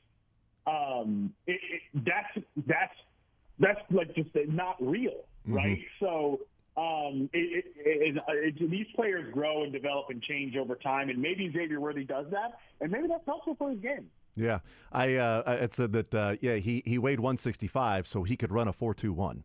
So I don't know what he's going to weigh when he plays football. I'm guessing it's not going to be 165, because he's not trying to run a 4.21 on an NFL field. He's trying to just simply be a receiver that has that speed and needs to play a little bit bigger. Matt Harmon, Reception Perception, Yahoo Fantasy Show. One of the things that I do offer as devil's advocate to the excitement around Xavier Worthy is the archetype that Andy Reid loves and wants to have, whether that be shorter, gadgety players or speed guys or something like that. The comparison and the draft sort of profile of this is the guy he's looked at as being with Deshaun Jackson, and even you look at thinner players, hey, Devonta Smith that's there in Philadelphia. I am not a fan of using outliers as examples, right? I mean, This is Deshaun Jackson as Devonta Smith. Look, they did it. Yes, and here's an entire pool filled with players who were that size that didn't do it. So are you betting on the exception, or are you betting on the historical trend? That does worry me a little bit with Xavier Worthy. 1,000%. I think Deshaun Jackson, there are the history of the NFL draft is littered with ghosts of failed Deshaun Jackson comparisons. Generally, my red flags start going up when people are comparing players to Deshaun Jackson, Deebo Samuel, and Anquan Bolden. That's kind of like the holy trinity of guys of one of one, very singular types. I think Devonta Smith might get into that range at some point. He's kind of another smaller, leaner receiver, because the thing with Devonta Smith is that was a guy that was small, lean, coming out of college, but he showed you an incredible ability to beat press coverage. He has an 87th percentile success rate versus press in reception perception as a collegiate player at Alabama. And he was so good, he won the Heisman. Receivers never win the Heisman, right? And again, bring it back to the reception perception data. Well, like I mentioned with Xavier Worthy, he's down there at the 28th percentile. So Smith is just a different beast at that size. And there have even been guys that have come out in recent seasons that have been smaller. They've just been better than Worthy at beating press coverage. Tank Dell, I know he went in the fourth round, or actually the third round, but he was a guy that was an 83rd percentile press coverage beater. So you actually saw reps of him doing that at the collegiate level. But again, even Tank Dell is, I think if Xavier Worthy is going to become a high volume player, I actually think what the Texans did with Tank Dell last year is a really good example of that. Similar to what you said earlier, or what was said earlier, was, you know, you're going to have him off the line of scrimmage. You're never going to line him up at X. You're going to use him on some of these combo routes with another receiver who can play X. But that's kind of my question with the Chiefs right now is, who is that guy, right? Because Rashee Rice was not used that way as a rookie. Like, he was an interesting evaluation because at SMU, he played as like a pure boundary receiver that ran a bunch of go routes and stop routes, pitches, curls, whatever. And, you know, he came out really poorly in reception perception playing in that role. He was also playing through an injury, but he was not a player whose film I liked playing in that role. And then you see in Kansas City, and pretty much the moment he hits the field, he's not doing any of that stuff. He's lined up as a big slot. He'd run a bunch of crossing routes. And that was a great plan by Andy Reid. I actually asked Rashee Rice at the Super Bowl when that plan came together, and he said immediately as soon as I was drafted, that was what was conveyed to me, was I was going to be doing that. So, you know, but again, he's playing as an inside receiver most likely, unless they completely change his role, which I think would be ill-advised. Marquise Brown's a good player. He did play X with Arizona last year, but I think he's a guy who's probably better used in the ways that we're describing Xavier Worthy. So I do think that's still an outstanding question, but there's a lot of ways you can build these combo routes off with these guys to get them free and give them these one-on-one matchups. Matt Harmon is our guest. I love that you bring up the holy trinity of comparisons with receivers of Deshaun Jackson, Deebo Samuel, and Anquan Bolden, because I feel like this draft had the holy trinity. It was Xavier Worthy, Deshaun Jackson, Malachi Corley as Deebo Samuel, and Keon Coleman's a big guy that can't get open, so he's Anquan Bolden. Yep. I mean, So that great. is such a good point. And it's by the way, a lot of those names that you mentioned are why I've been thinking about this in terms of that holy trinity. So, it's like, you know, there are guys that you can take like bits and pieces from these roles. Like, I mean, Malachi Corley, I wouldn't say him as this guy, but like Xavier Legette's a great example. That I think there are ways, like in the Deebo plan, that you can use Xavier Legette, but it's not everything, right? And yeah, definitely the Anquan Bolden thing always trips me up because there's just not very many receivers in the modern NFL that you see as like our below average separators and can't, you know, they become like high volume players that you funnel an offense through. Visiting with Matt Harmon, Reception Perception, Yahoo Fantasy Show. I'm a fan of a couple of things in transitions from college to pros, outside of just like, you know, looking at whether it be the combine or the height, weight, things like that. Route running, first of all, and then translation of success in the college level, sustained success, not a one-year wonder. Xavier Legette scares me a little bit because he's in college for 5 years, and it wasn't until his fifth year that he had this huge season. But translation of sustained success in college to the pros and your ability to run a route. Does sustained success, you know, Xavier Worthy, the Chiefs talked about it a number of times already about what he did as a freshman at Texas. So his ability maybe to adapt quicker. You know, there are other guys that had, you know, Troy Franklin had a lot of success over a number of years. Obviously, Marvin Harrison Jr., Roma Dunze, Malik Neighbors, those are sort of different level guys anyway. But do you pay much attention or even care about what the success and numbers and production was in college, whether it be 1 year or 2 or 3 years, as to how that may look as an NFL player? I think that matters a ton, and like kind of getting you in the ballpark of a player, right? JJ Zachariason does great work with the Late Round Fantasy Football podcast. He puts out a draft guide, a prospect guide every year, and he does a lot of work with just purely production, like prospecting through data. And it's funny because a lot of times, you know, he and I will go back and forth and we'll compare sort of like my purely, you know, film, which is what reception perception is. It's just evaluating the film. It's just watching tape and putting it into a rubric and charting it and everything. Like, you know, I'm not like a full team of data providers. It's just me doing this work, right? So we go back and forth and kind of run notes on players. And sometimes it's funny, like the production journey actually tells a pretty good story of who the player is on film. Like Xavier Legette, again, a great example of a guy that he was from a stats standpoint, absolutely fantastic in that last season, but he didn't do anything prior to that. And even in that season, like, I didn't go back and chart all the games where he's, not doing anything or whatever in the previous season, just starting this final season. There's a lot of times where you see, okay, here's where he makes a lot of plays on these kind of zone coverage crossing route moments, but he's still super raw as a route runner. Like, that technical time on task details are not there. And is he just out there winning? Like, he's putting up these numbers because he's 23 years old. He's bigger and faster than everybody else. And he's just literally older than everybody else. He's more of a developed human being than the guys he's going across from. So these are things I think you have to ask yourself from just a production standpoint and from an on-film standpoint. So it definitely matters to me. Like, I ended up those top three guys are all really good.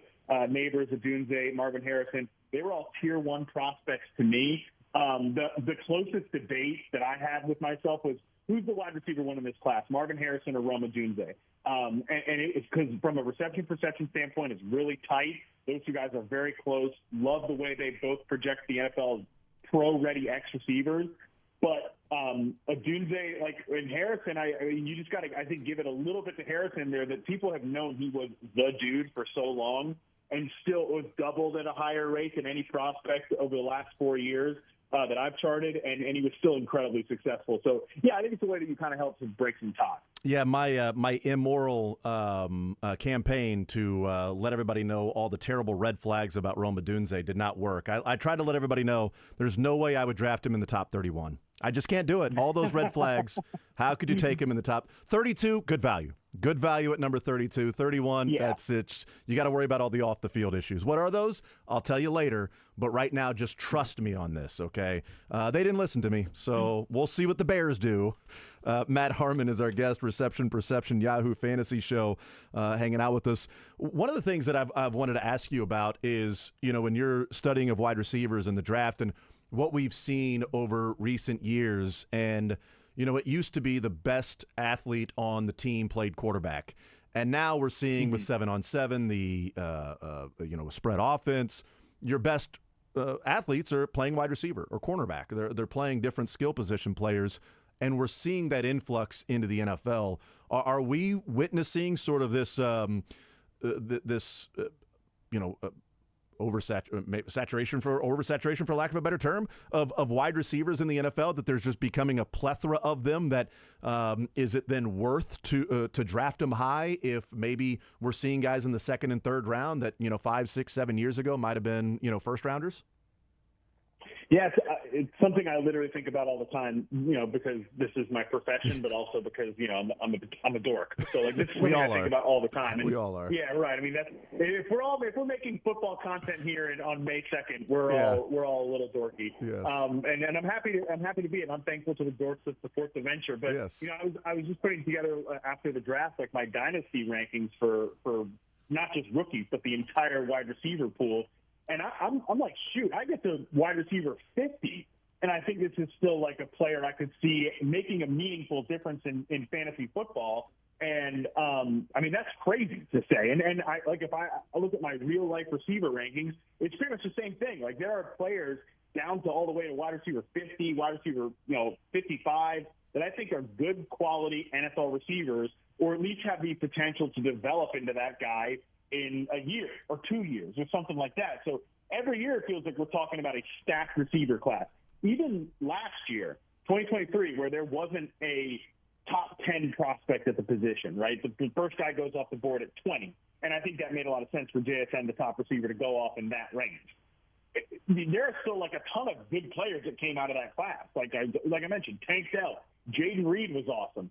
Dontayvion Wicks, his teammate in Green Bay, was really good. I mean, and Rasheed Rice in Kansas City. There are a lot of Puka Nacua breaks the rookie record as a fifth-round pick, Right. So there are good receivers coming in the league every year. I do think that the guys who become elite players at the position, your Justin Jeffersons, your CeeDee Lambs, your Tyreek Hills, they are enough of a difference maker that, like, I think you pay them big money and you keep it moving, and there's no question. But I do wonder if teams I think Kansas City is one of these teams, by the way. I don't love that any other team would try to be like, oh, we'll just do what the Chiefs do, because 31 other teams do not have Patrick Mahomes, so it's tough to pull this off.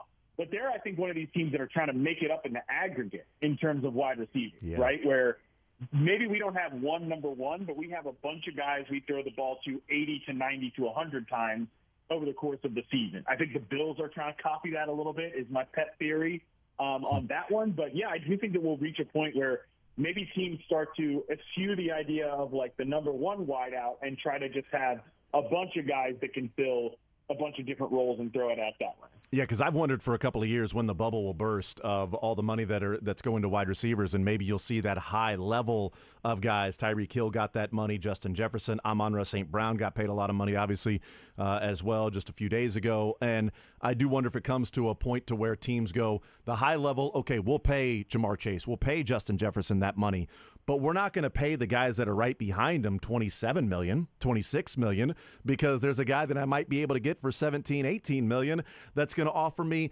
95% of what I'm getting for the guy at $27 or $28 million, or maybe even further down the line. Or there might be a guy in the second or third round that I'm going to be able to get that's going to offer me something. Like, I do wonder what happens to the second tier of top level receivers market, as opposed to the top tier will be there because those guys are, elite guys. But I do wonder, like, the middle class and the second tier, what happens if there's a bubble that'll burst of teams just going, we're not going to pay you. Like the report coming out that the Bengals didn't approach $20 million in their contract negotiations with T. Higgins per year. Like, are the Bengals now pushing back on, no, we're going to pay Jamar Chase, we're not paying you? Yeah, I think they might be. And, like, by the way, they drafted Jermaine Burton in the third round, who had a lot of character concerns coming out, but, like, to the point that I was stunned he went in the third round. I had heard a lot of people think he was going to go on day 3 of the draft, because you look at that guy on film, he has first-round talent, but he doesn't have a clean off-the-field profile. So, yeah, I mean, maybe they're thinking, hey, a year from now, like, we'll get Jermaine Burton a little bit on the field. We'll get his feet wet this year, and as long as he's, on track and in the program and things are looking good from a personality standpoint, he's ready to rock as our T. Higgins replacement in 25. I think that's possible. Yeah. And so far, though, like, there haven't been it's just there's always some sort of team that's ready to buy in these for these secondary receivers. I mean, like Devontae Smith, right? The Eagles gave him $25 million, and at the time, there was some fan pushback, like, "Whoa, that's their number 2 receiver." And I was like, "Well, just wait to see what their number 1 receiver makes, or number 1 receivers comparatively across the league." And sure enough, a couple weeks later, AJ Brown's getting over $30 million. So I do think it's interesting, just in terms of how, like, teams getting in a salary bind with multiple players. Even though, again, I just gave the Eagles example, and they're paying Jalen Hurts a ton of money as well at the same time. They're also paying a running back, so interesting how they've been able to put that together. But teams like the Bengals, I think teams like the 49ers are in this position right now where they got past the NFL draft and they didn't trade Brandon Ayuk or Deebo Samuel. And, there's definitely a case to be made that, hey, we would just want to go into the season with these 2 guys. But if I'm Brandon Ayuk, I'm like, there is no way I am playing on my 5th-year option, because somebody will pay me. Yeah. Somebody will pay me that money. Somebody will give me Amon-Ra St. Brown money, and he deserves it. But can you pay both those guys on the same roster? I think that is where the interesting question will be, like, going forward. Matt, we've kept you way too long. I got one last one for you. Is there a pivot coming, with looking at Moneyball? It was, on base percentage. People were paying a lot of money for the home runs and the power and the RBIs, and they didn't have the money for that. So let's just go ahead and pass the baton to the next person and find the value that's there. We've talked about how, the Bengals, T. Higgins, Jamar Chase, and Joe Burrow. This was before they drafted Jermaine Burton. Like, can they afford all 3 of those guys? Whereas the Chiefs have Patrick Mahomes. They were trying to pay Tyreek Hill at one point, but it got too expensive. And then Travis Kelce. The difference is Travis Kelce isn't making Tyreek Hill money, not making what Jamar Chase money is. He's a tight end. Is the pivot trying to find more? And there aren't Travis Kelce's growing on trees, but a Laporta, maybe a Hawkinson, maybe it's a Brock Bowers, maybe it's a Dalton Kincaid. Finding somebody like that where the top level price is like $15-16 million per year, and giving you something you can get from a wide receiver that their price might be $26 or $27 million per year. Yeah, and it's crazy with the tight ends because they're asked to do so much, right? Like, I mean, I had a conversation with George Hill about how crazy this is, that you want these guys to produce, like, bare minimum a number 2 wide receiver, like a Devontae Smith, like the numbers he puts up, that you'd love that if your tight end gave you that. You also want them, ideally, to block, maybe not like George Kittle, maybe not at that level, but at least relatively, like get in the way, be willing and able.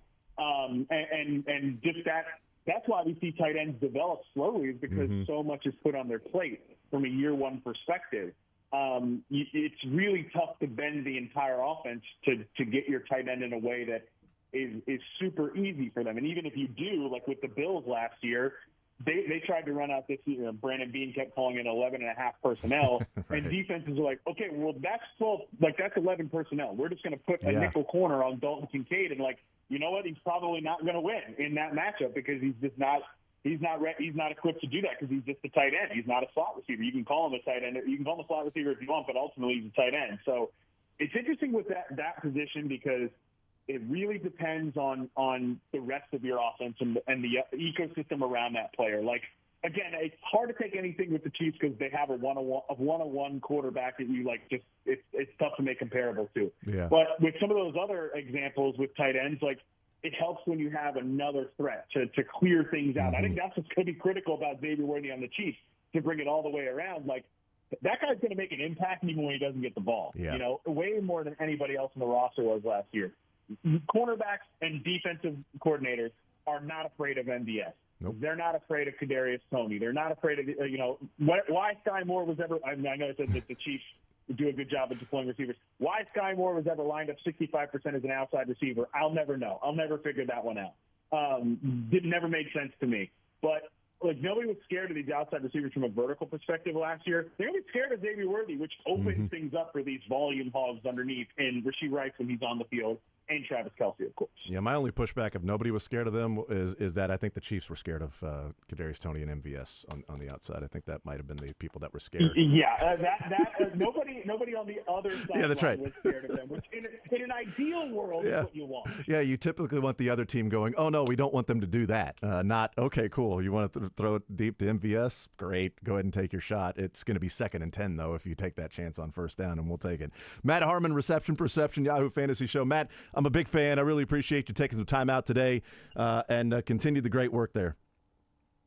I appreciate it. Yeah, super fun pick to discuss in Xavier Worthy, and always a really good time to check in on the Chiefs. Really appreciate you guys having me. Thank you so much. Absolutely. There's Matt Harmon. Again, check him out. It's great stuff. Reception Perception. If we look at wide receiver play and what the Chiefs have done in revamping their wide receiver room, and he's right. It's been what a journey from Sammy Watkins and Tyreek Hill to then Juju Smith-Schuster and MVS and McColl to then Kadarius and Sky Moore and MVS and eventually McColl and Justin Watson and Rashee Rice as a rookie to then Hollywood, Xavier Worthy, Rashee Rice, and what they're going to be deploying this year.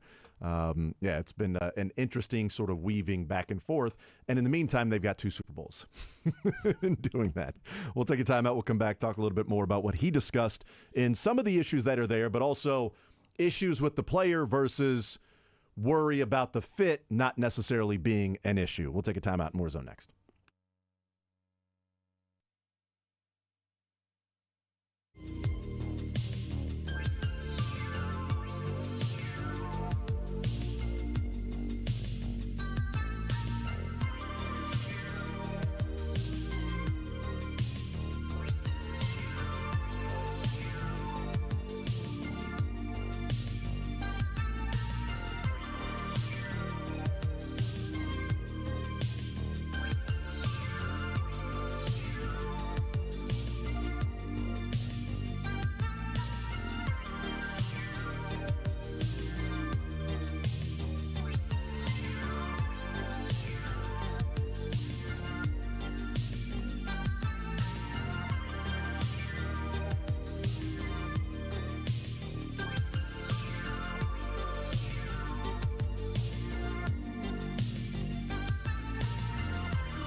The Kansas City Chiefs, Xavier Worthy.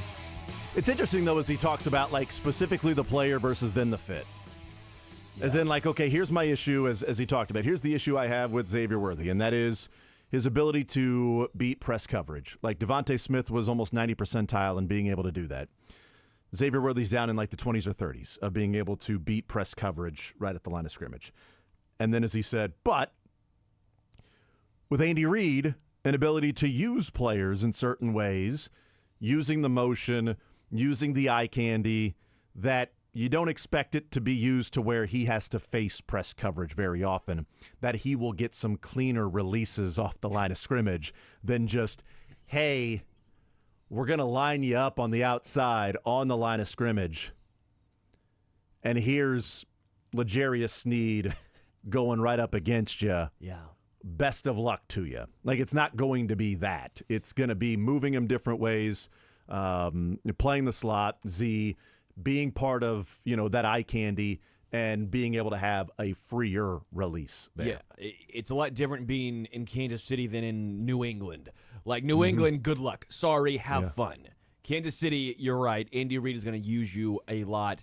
And that was my concern, again, originally. And then once you see more and more about the fit and the schematic uses you will see from Worthy, I think the more excited you'll get. Matt Harmon's awesome. He just, this is what he does, is wide receivers. Like, I love talking wide receivers.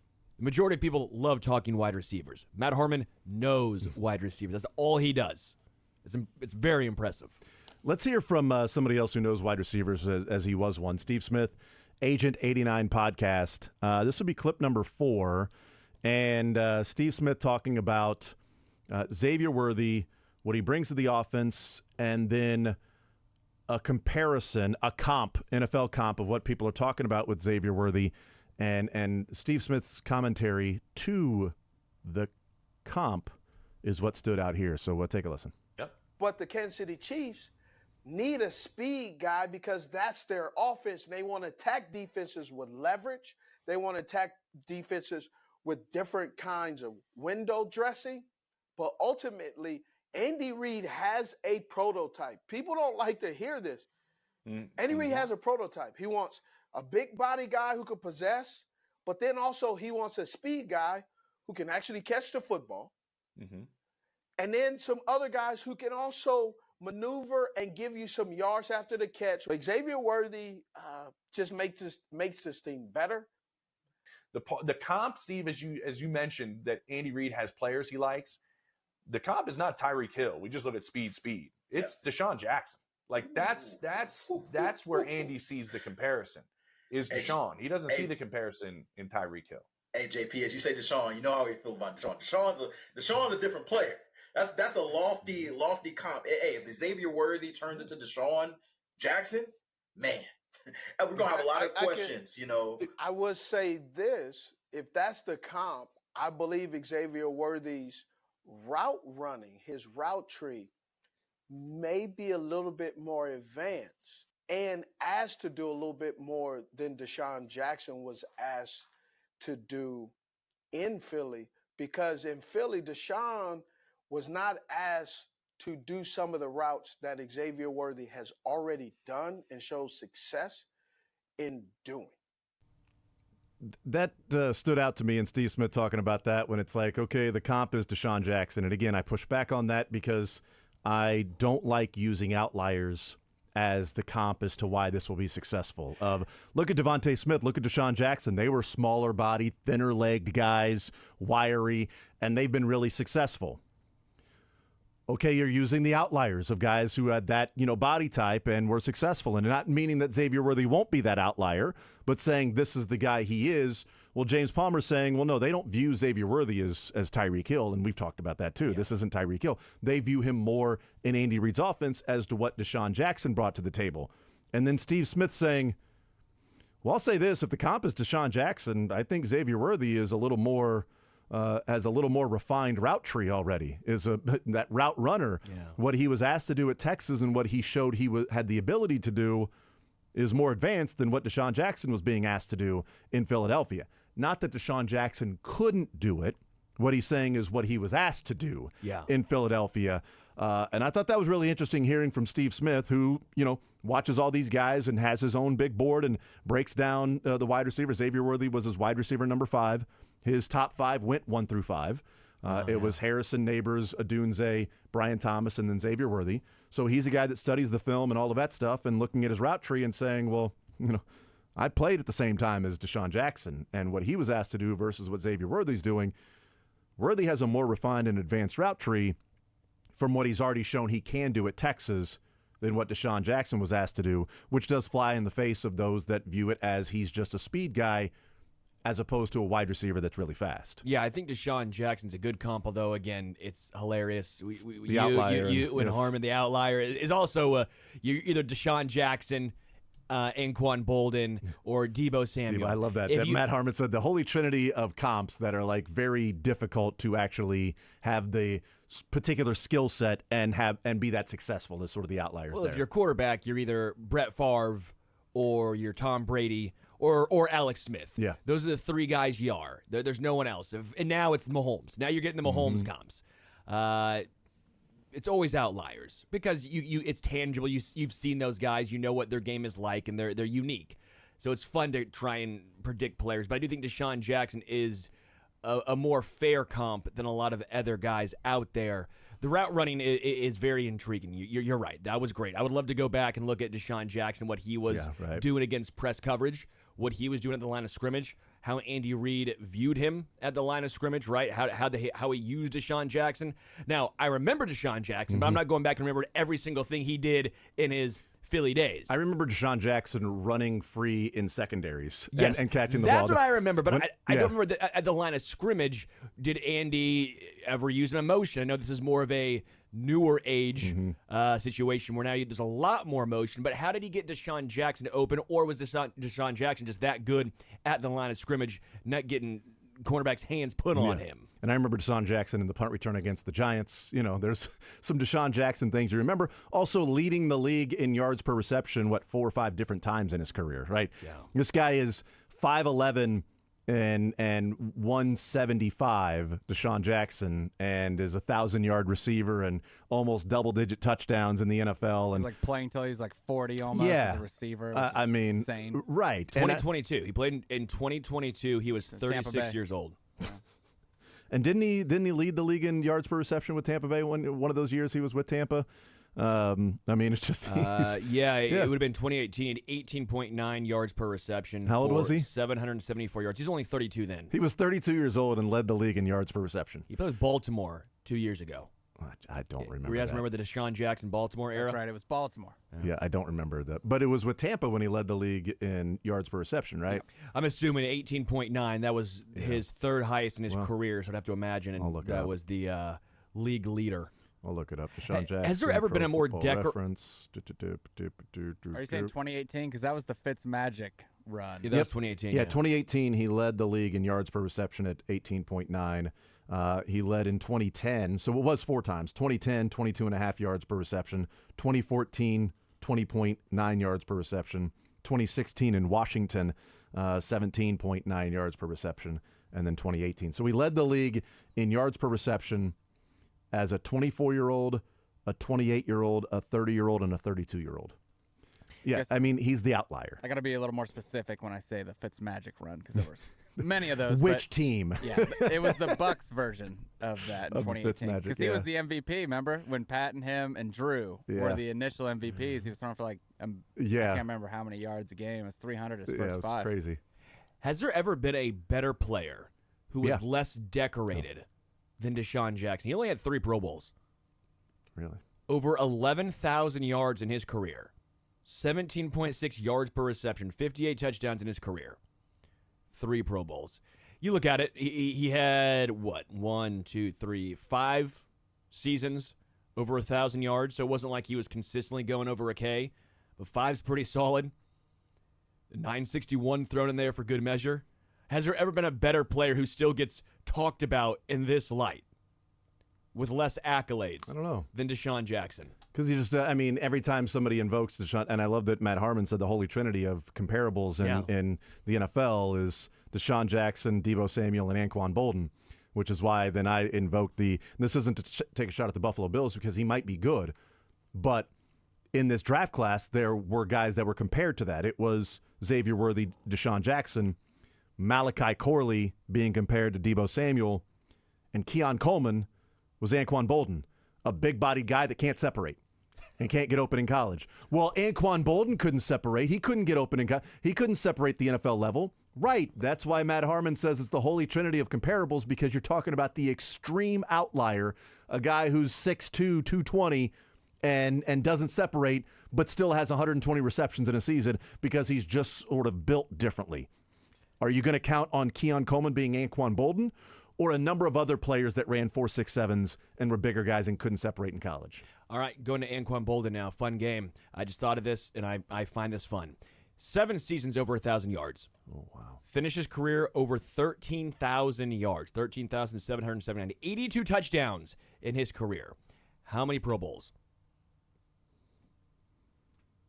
3. I'll say 2. 3. What?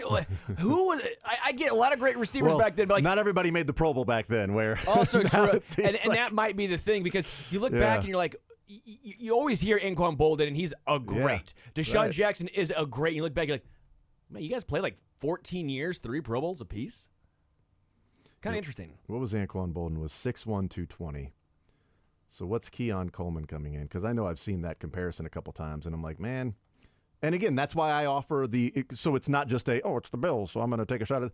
No, it's why I offer the pushback of anybody that says Xavier Worthy, Deshaun Jackson. Like, I don't want to use the outlier of a guy who was that body and that body type and was that freaking good year after year after year after year after year, where I don't want to use Anquan Bolden for a thicker receiver, bigger guy, slower 40, but just caught everything and was incredibly successful. What's Keon Coleman? 6'3", 215? Yeah, 6'3", 213. He was listed at 6'4", but they did the combine, and he was 6'3". All right, he's probably 6'5" now with the Buffalo Bills since Xavier Worthy grew 2 inches. Oh, good call. Let's look what the Bills have him listed Yeah, at. that'd be great. Yeah, that's obviously that would be a concern. Like, he makes some incredible acrobatic catches. Like, Keon Coleman has the hand-eye coordination and catching ability. It's an elite level of the catches he makes in traffic. But there's also a reason we see so many catches in traffic with Keon Coleman, is because it's difficulty for him to separate. And the Bills are looking for the bigger bodied guy for Josh Allen, where the Chiefs were not looking for that. The Chiefs were looking for speed. The Bills were not looking for speed to take the top off the defense or anything. It's the different flavors. The 49ers were looking at the more well-rounded wide receiver. They wanted Ricky Pearsall. Carolina Panthers wanted apparently multiple Jonathan Mingos on the field, so they went with the Xavier Legette. And so, what are you the Chargers lost Keenan Allen, who's a guy that's just going to run an extremely well-run route and get open and be reliable. Ladd McConkey. We lost Keenan Allen. Let's bring in Ladd McConkey. Like, those are the different flavors of what the teams were looking for. Well, and for the Bills, Josh Allen, it's what your quarterback likes, right? Justin Herbert, for as great as the arm talent is, he's not the guy that's going to throw deep balls. He throws a lot of these underneath routes, those 6 to 10 yard routes. That's what he does. That's how he operates. With the Bills, Josh Allen throws a lot of 50-50 balls. He throws a lot of contested balls. Well, then you want the bigger body. Mahomes doesn't throw 50-50 balls. We all almost want him to more. I mean, people talk about they should get a jump ball guy. Why? He doesn't throw that. If he doesn't throw it, and so the Chiefs have identified, okay, if he's not going to throw that, or we don't want him to throw it, however that is broken down, well, then why would we draft a guy if it's not going to be used that way? So you can make the case for all 3 teams. They got their guy because that's the type of guy their team and quarterback, those are the attributes that they employ. 100%. We'll take a timeout, come back, and wrap up the hour. We got Sports and Leisure coming up at 1 o'clock. More Zone next.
from the Bengals is that the report is that the Bengals didn't approach $20 million in their negotiations in a contract for T. Higgins' extension.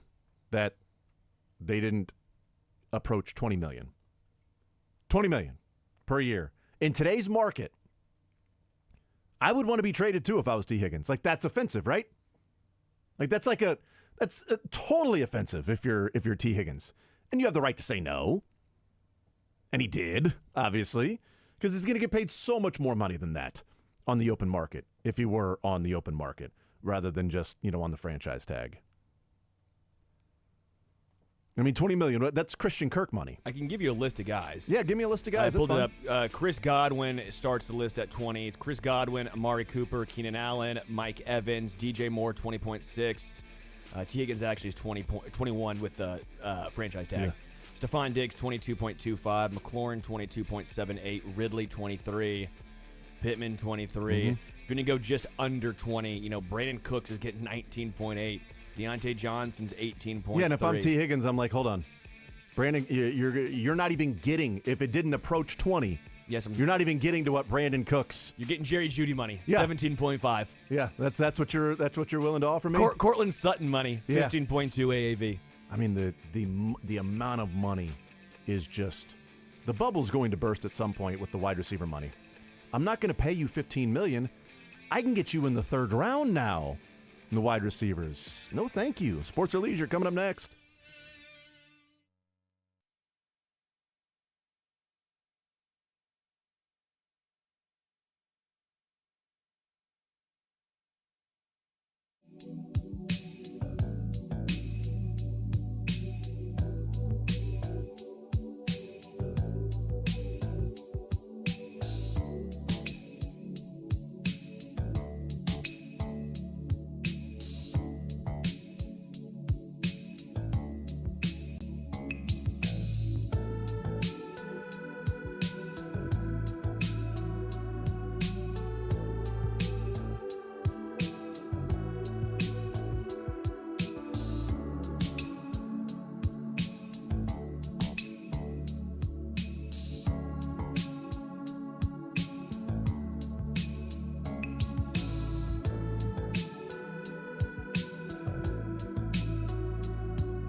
time?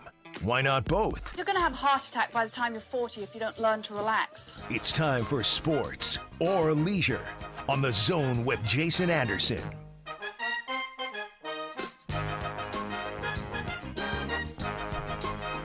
All right, time for a little sports or leisure on this Thursday edition. 913-381-0810 is the phone number. 913-381-0810. Johnny's Tavern, $25 to Johnny's Tavern. We are giving away premier sports bar in Kansas City, 10 locations, including Lawrence and Topeka.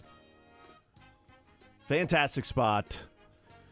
Johnny's Tavern with the pizza, the Nuke LaLoosh, the Wilson wings, all of it. Dude, that pizza is it's so good, phenomenal. Man. So good.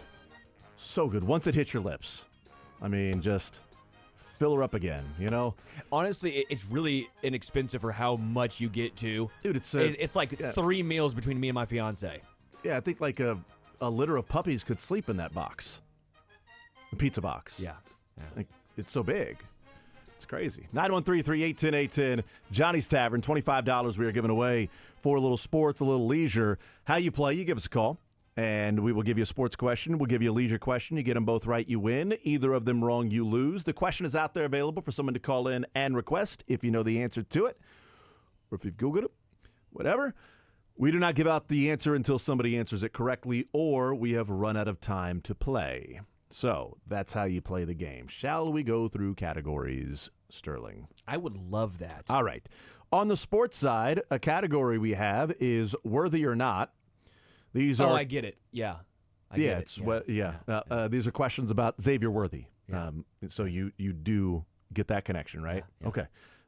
These are not questions specifically about like Ricky Pearsall or Brian Thomas Jr. This is questions about Xavier Worthy. Could be things from his past, could be connections to the Chiefs, could be other things too. But Xavier Worthy, questions, worthy or not.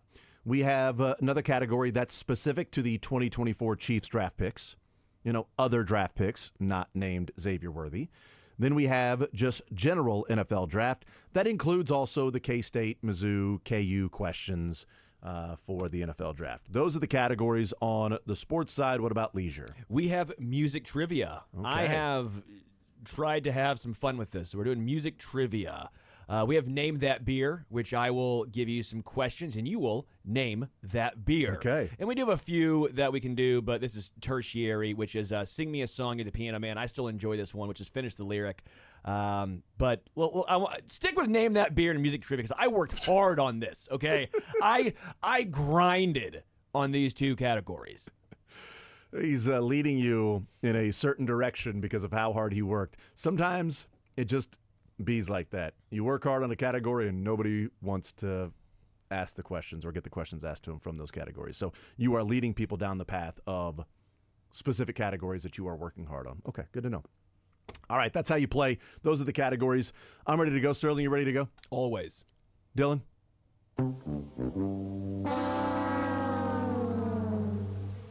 Let's do it. 913-381-0810. To the phone lines we go, and we start off with Chuck on Sports Radio 810 WHB. Sports or leisure, Chuck, what side would you like to start with? Well, any category somebody's grinding on is a category I got to go with. Do it. Oh, let's grind, baby.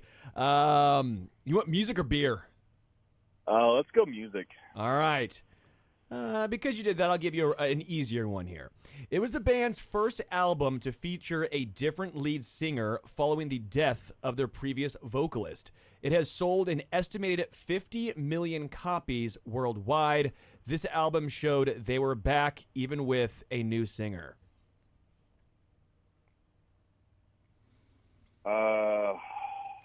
If you need a hint, I have one more hint to give.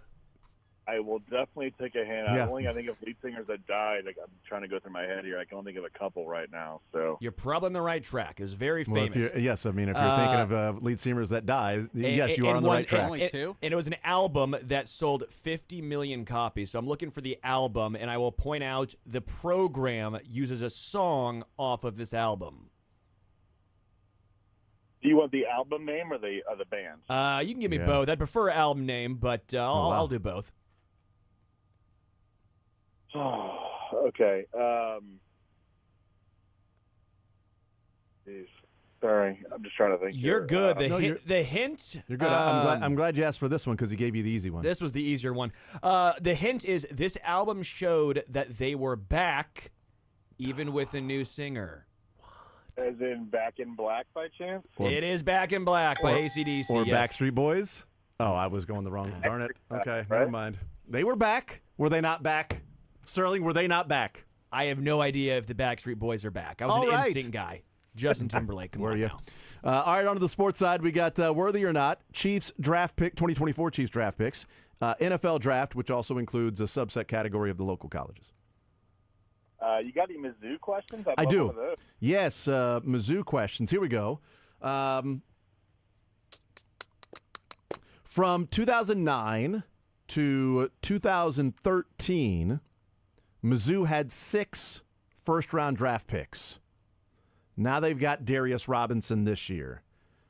They had 2 between that run of great first-round draft picks. Name either. Okay, well, the years before this year and the 2013, you said? Yep, 2019 to 2013, they had 6 different first-round draft picks. Since then, only 2 until Darius Robinson was taken in the first round. Got it. So name either of them. Trying to remember what year Charles Harris went. I think he was after that time period. Sorry, I'm just thinking here. Yeah, I'm going to go with Charles Harris. I think he was like 2016, something like that. So he'd be Charles Harris is correct to the Miami Dolphins. The other one, also local player, Shane Ray to the Denver Broncos. I'm thinking second.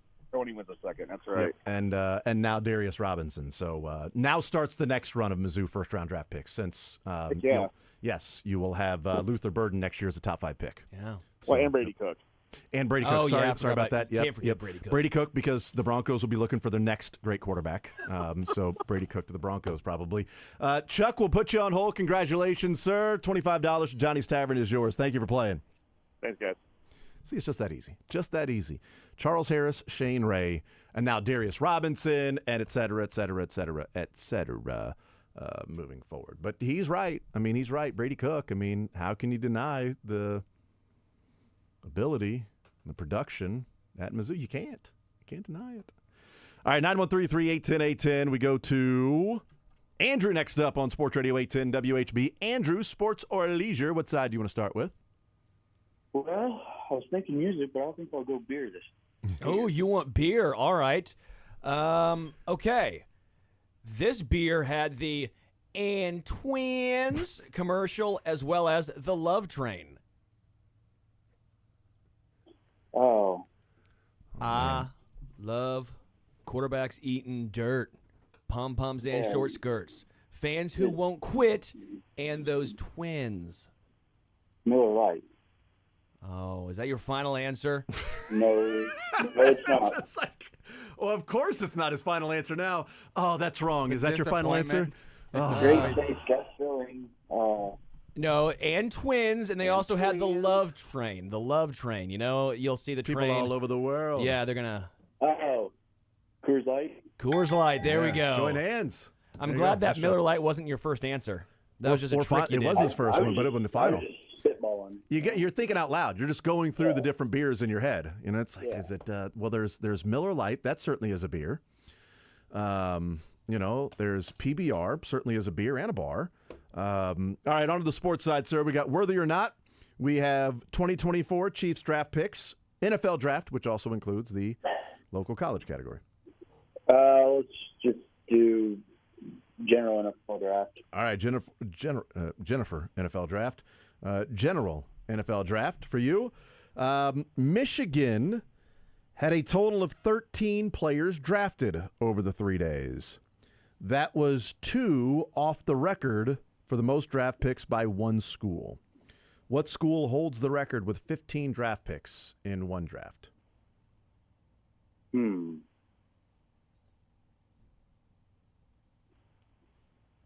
Michigan had that crazy run on, was it early Saturday? Because Rich Eisen was just loving life. He was still doing Saturday, right? Rich Eisen was still on NFL Network Saturday, or was he just Thursday and Friday?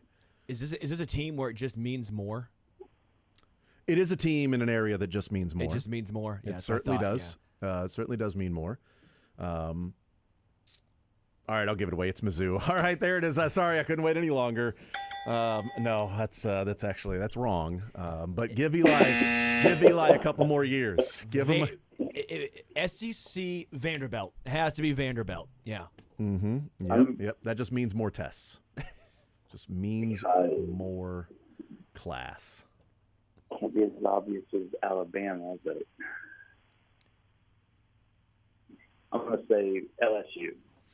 LSU, not bad, but also not correct. It was not LSU. You were in the area of it just meaning more. Andrew, thank you for playing, man. I appreciate it. 913. He also, by the way, if you were listening there and wonder what the answer might be or if there was a hint, he did not mention in him talking about the different schools, the school that it was or is. He did not mention in his thought process there. 913-381-810. Charles next up on Sports Radio 810 WHB. Charles, sports or leisure? What side do you want to start with? Do some leisure.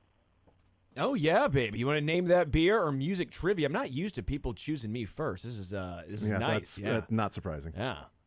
Let's do name that beer. All right. Real Men of Genius may have been my favorite commercials, and they represent this beer.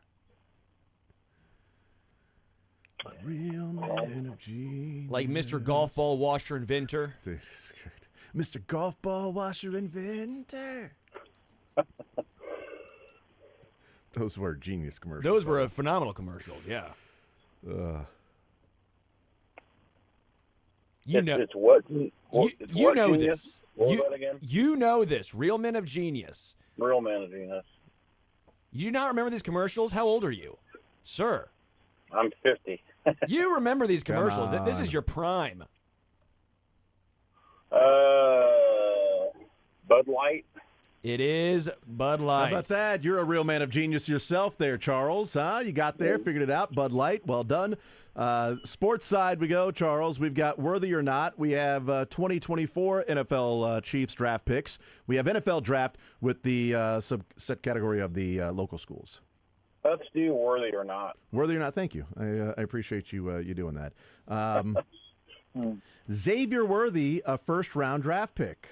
Who was the most recent, besides Xavier Worthy, obviously, who was the most recent receiver selected by the Chiefs in the first round? Before Xavier Worthy. I'll tell you what, this guy was not worthy. First round? First round draft pick.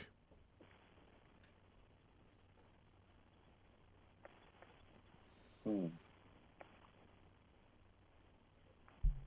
know, it would have been fitting if their second round trade that they made with that team was in the first round, because it would have gone along with the guy they drafted in the first round most recently before Xavier Worthy. If you know who they traded with in the second round to move up one spot.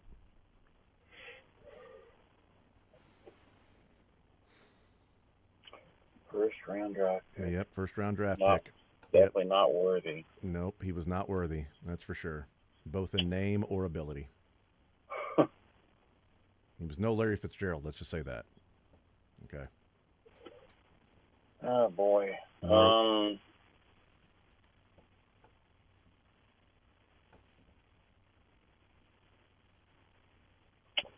He wasn't Alec. He wasn't William. He wasn't Daniel. Or Stephen.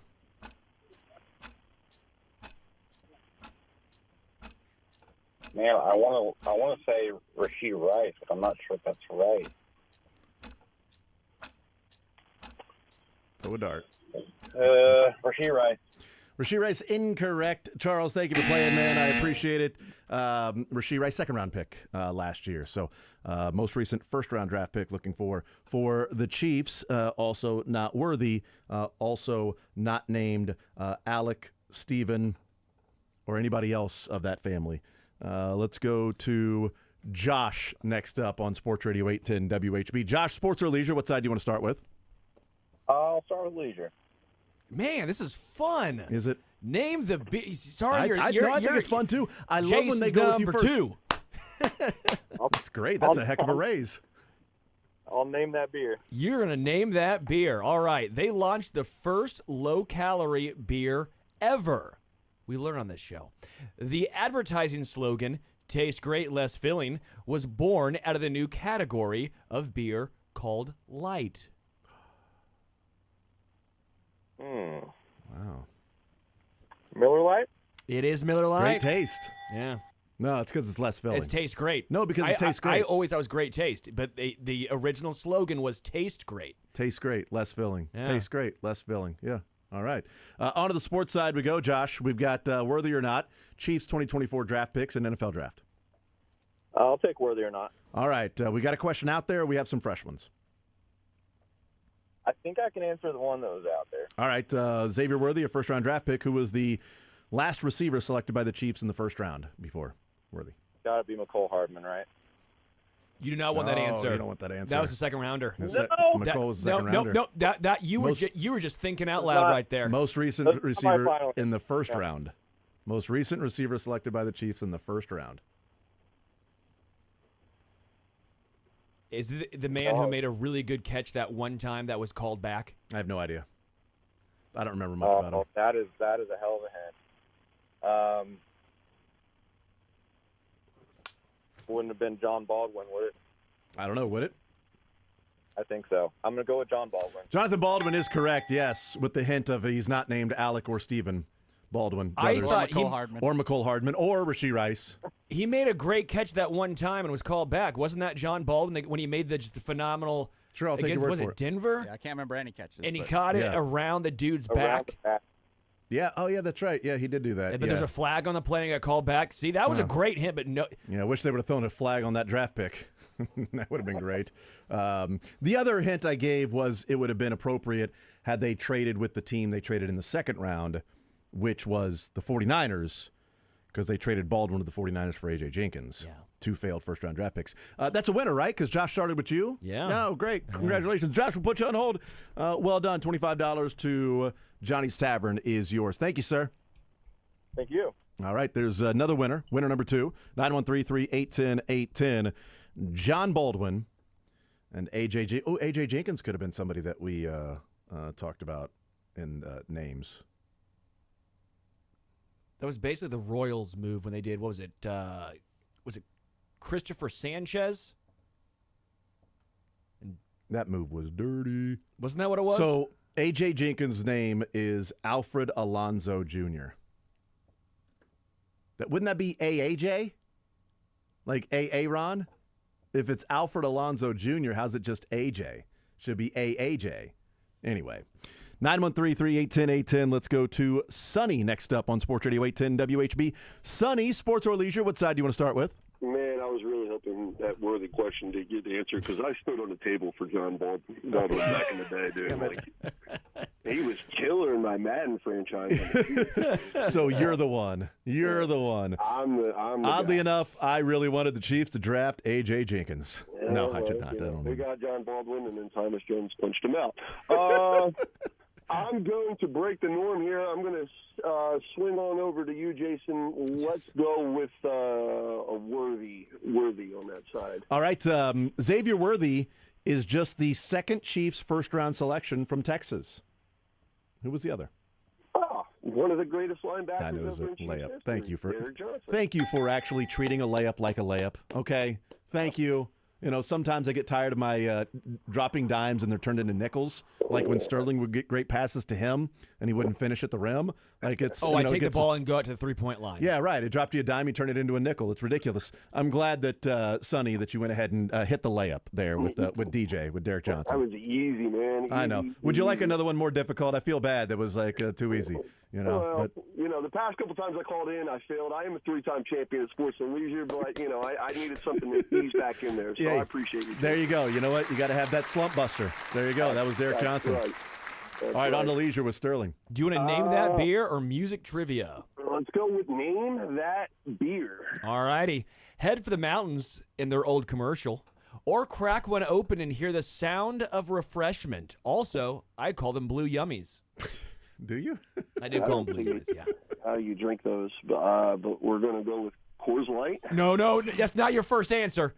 It is his first answer. It was absolutely that's not his your first final answer. Yeah, was it final answer or not? I guarantee you. I promise you. I get why you say that, because they did try and confuse you. I kind of try to confuse you too, but the beer company tried to confuse you too. Head for the mountains, you automatically think Coors Light. Part of the game. I get that. I know. It's like, to confuse people. It's great. He's like, well, the beer company tried to confuse you. I guess I sort of did the same thing, but it's the beer company's fault. Yeah, well, that was great. I'm a nice guy. I give people a second chance, okay? Call me Shine Down. Head for the mountains in their old commercial, or crack one open and hear the sound of refreshment. Let's go with Bush. Yeah, Bush Light. Yeah, Bush. We'll count it. Bush and Bush Light. Yeah, the blue yummies. Yep. Awesome. Yeah, awesome. Actually that beer is not allowed in Brazil. Did you know that? We'll put you on hold, Sonny. We'll get your information. Congratulations, sir. Well done. 913-381-0810. We take a timeout. We come back. We will continue playing some sports or leisure on the other side, presented by Johnny's Tavern. More Zone right after this.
All right, we continue playing Sports or Leisure, 913-381-810-810 on this Thursday edition.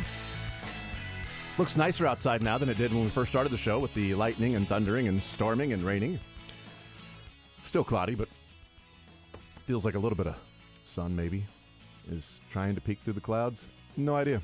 Welcome to Seattle. I'll ask Wes. I'll ask Mick to ask Wes. 913-381-810. Sports or Leisure presented by Johnny's Tavern. $25 to Johnny's Tavern. We give away. If you get a sports question and a leisure question right, you win. Either of them wrong, you lose. Sorry about that. Nothing we can do. Just simply how we play the game. Resetting the categories here for sports side. We have a couple of more questions in Worthy or Not. These are questions about Xavier Worthy. We have a category of 2024 Chiefs draft picks. We have NFL draft, which also includes K-State, Mizzou, and KU questions along with that as well. What about on the leisure side, resetting the categories, please, Sterling? We have Name That Beer. We have music trivia, and then if we get to it, the tertiary one is Sing Me a Song, You're the Piano Man, which is Finish the Lyric. All right, that is Finish the Tertiary Lyric. Maybe. Okay. Maybe. 913-381-810. We go to Matthew leading us off here on Sports Radio 810 WHB. Matthew, Sports or Leisure, what side would you like to start with? I will do sports, please. All right, what category are you thinking? Do you still have that draft one out there? Which one? Would that be the Michigan players? Yes. Okay, yep. Michigan had a total of 13 players drafted. 2 off the record for the most by one school in a single draft. Who holds the record for the most with 15? And LSU was guessed earlier. That was incorrect. What say you, Matthew? I think it was Georgia a couple years ago. Georgia in 2022 had 15 players selected. That is the record. They surpassed, I believe, in Alabama for what was the previous most of 14. But Michigan tried to get there. They got themselves 13. On to leisure with Sterling. Beer me, please. Ah, love it. Love it. Dylan says that's right already. You're already a winner in his book. This beer had everyone yelling, "What's up?" That would be Budweiser. Yes. Oh, wow. Yes. Didn't have to. You even said Budweiser. He knew it. Nice job. Well done.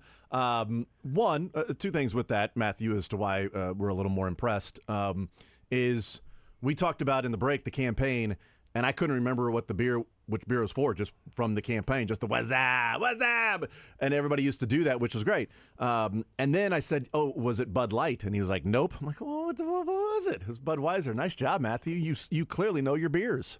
Commercials. I sure do. Absolutely. Matthew will put you on hold and get your information. Congratulations, sir. Appreciate it. This guy worked in advertising his whole life. Is that Don Draper? Is that who was that? That was the easiest $25 gift card we've ever give away. That guy just nailed it. Just know the answers, you know? Maybe the times where we give people like 3 or 4 opportunities to answer, but yeah, that's probably right. That's could be that one. Dylan, yeah. That's probably right. Okay, we're going to give you another. That's not your last answer. The 3 times I said that's not your final answer. No, you said that's not your first answer each and every time. That's not your first answer. Yes, it is, Sterling. It is absolutely his first answer. Well, no, you only get one answer, but that's their fake answer. It's not their first answer. It's their thought process. I get what you're saying. Yeah. I get what you're saying. This is the first answer that comes to your mind when you're thinking out loud, but not the answer you're willing to give as your first answer, which is also then your final answer. I get it. Yeah. No, we're mind melding there. There's some ESP going on. Let's go to Jeff next up on Sports Radio 810 WHB. Jeff, Sports or Leisure, what side do you want to start with? All right, Jason, I haven't won yet. And I want you to know that the spelling of liquefy is still under protest. I appreciate it. Yeah, I know. Yeah, board's still reviewing that one, actually. Easy on me, guys. I'll try leisure first and beer me. All right, I will beer you again today. This beer had the most interesting man in the world. Oh yeah. I don't always drink beer, but when I do, I drink 2 of these. Go Seckies. Yeah, there we go. Well done. I was gonna say, if you watched any sporting event from 2010 to 20. That's right. The most interesting man in the world. On to the sports side, we've got Worthy or Not. We have 2024 Chiefs draft picks, NFL draft, which also includes the local college questions. Let's go with Chiefs draft picks. Chiefs draft picks for you. All right. Give me an easy one. You said give you an easy one. I'm going to try to give you an easy one. Looking through here, which ones would be the easiest one? All right. Well, hopefully this is easy for you. You never know. It could be pitching to you. It could be a curveball. I don't know. Who was the last Chiefs player drafted from BYU? He was a first-round draft pick, I'll tell you that. It was a very famous contract negotiation in the area. Or stalemate, whatever you want to call it. Also provided a live curse word right here on Sports Radio 810. Because Lebo was just holding his phone up to this person's agent. And he gave the description of what was going on in the negotiating room with the general manager at the time.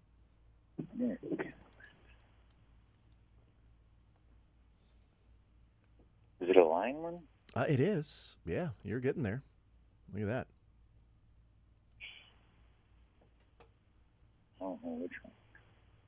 It's the one from BYU. That was taken in the first round. 80s, 90s? 2000s.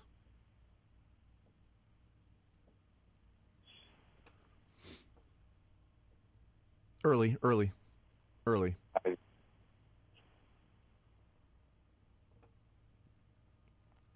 What do you think? That's after. Actually, you know what? It was late 90s. I had to go check because I'm like, was it right at 2000? So it was late 90s.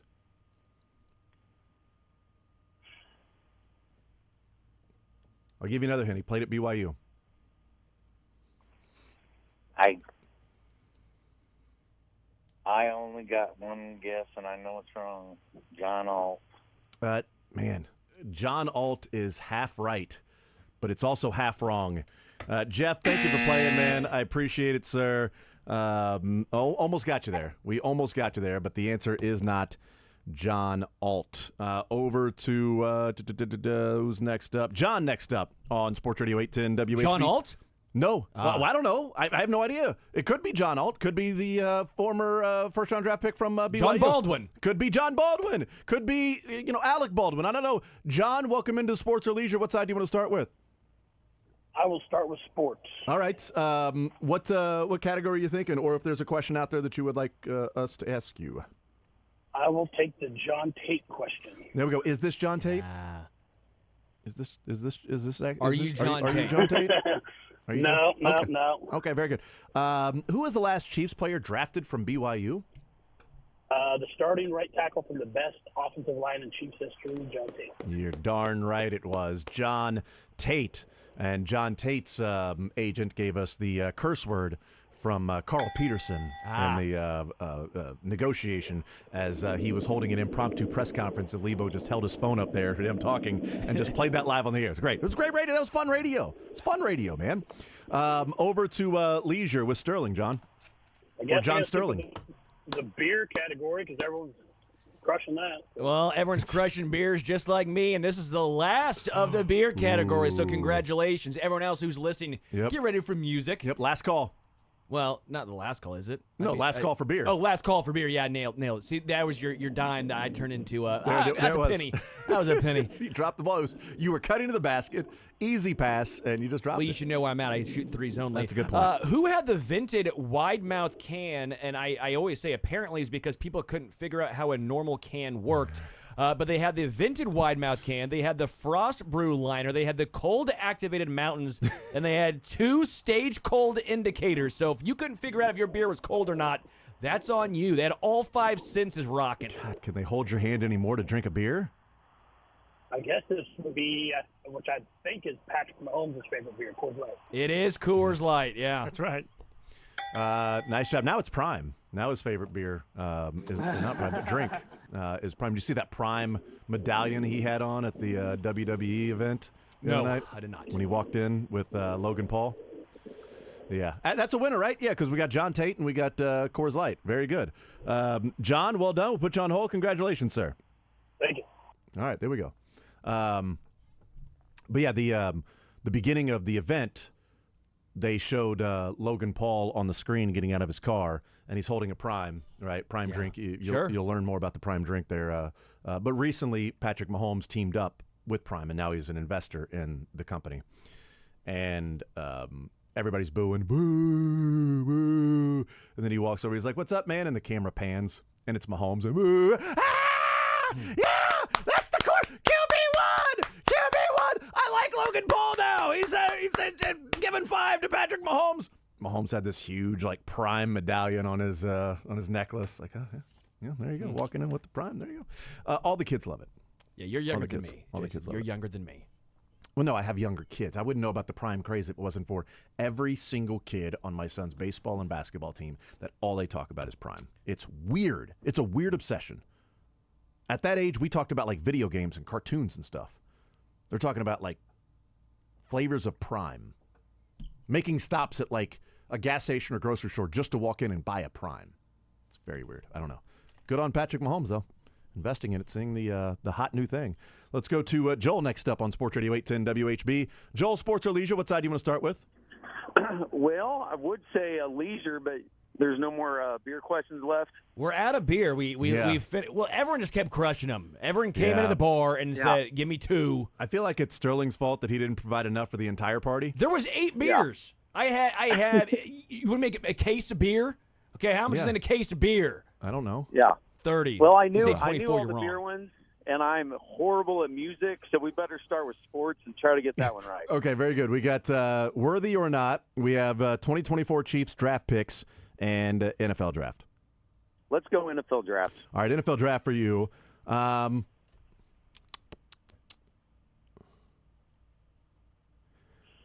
All right, so Xavier Worthy, this is not a, you know what, I'm going to move that to a worthy or not question. That's not even going to be the one that I'm going to ask for this one. Let's just go with this one. Bijan Robinson was drafted in the top 10 last year. Who was the last running back taken number 1 overall? Okay. Last running back taken number 1 overall. 1 overall, I mean. The number running 1 backs pick in now. the number 1 pick in the draft. Yeah. That particular year. Are you able to give me a year hint? I kind of thought you were going with the answer there for a second when you said "ki," but I guess you were saying "can." But it's in mid-90s. Okay. Did he play for the Colts? Nope. He was a Panther. Panther? Yeah. Well, you gave me the K start. Kajana Carter? Yeah, nice job. Kajana Carter, the last one, 1995, number 1 overall pick, last running back. I don't know why running backs don't go number 1 overall more. It's weird. Yeah. Not sure. Diamond doesn't. On to leisure, where apparently the Panthers were drunk by taking him number 1 overall. But anyway, go ahead, Sterling. All right. I will give you, you said you're not a music guy, right? I'm not. Give me the easiest one you got, man. Okay. do you know any 90s, at all, big 90s? Oh, I do. I'm one of those, I recognize the song. I'm like, oh, I've heard that. There we go. You know what, Joel? Can't ever. You and I, kindred spirits, man. Kindred spirits. With the weather outside, we're going with grunge, okay? We're going with grunge today. So I'll make it easy. You can name 3 out of the 4 big grunge bands. 3 out of the 4. And make it easy. Here's the name. Just name 75% of the big grunge bands. There's 4 bands. The big 4. We talked about it on air many a time. Do we? Once we did. Oh, so Backstreet and NSYNC. Sorry, I remember our conversations. Jason, I remember them, okay? Unlike you. In the 90s? Yes, in the 90s.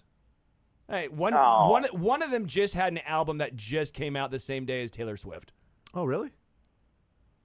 I can't believe I missed it. Her album was red hot.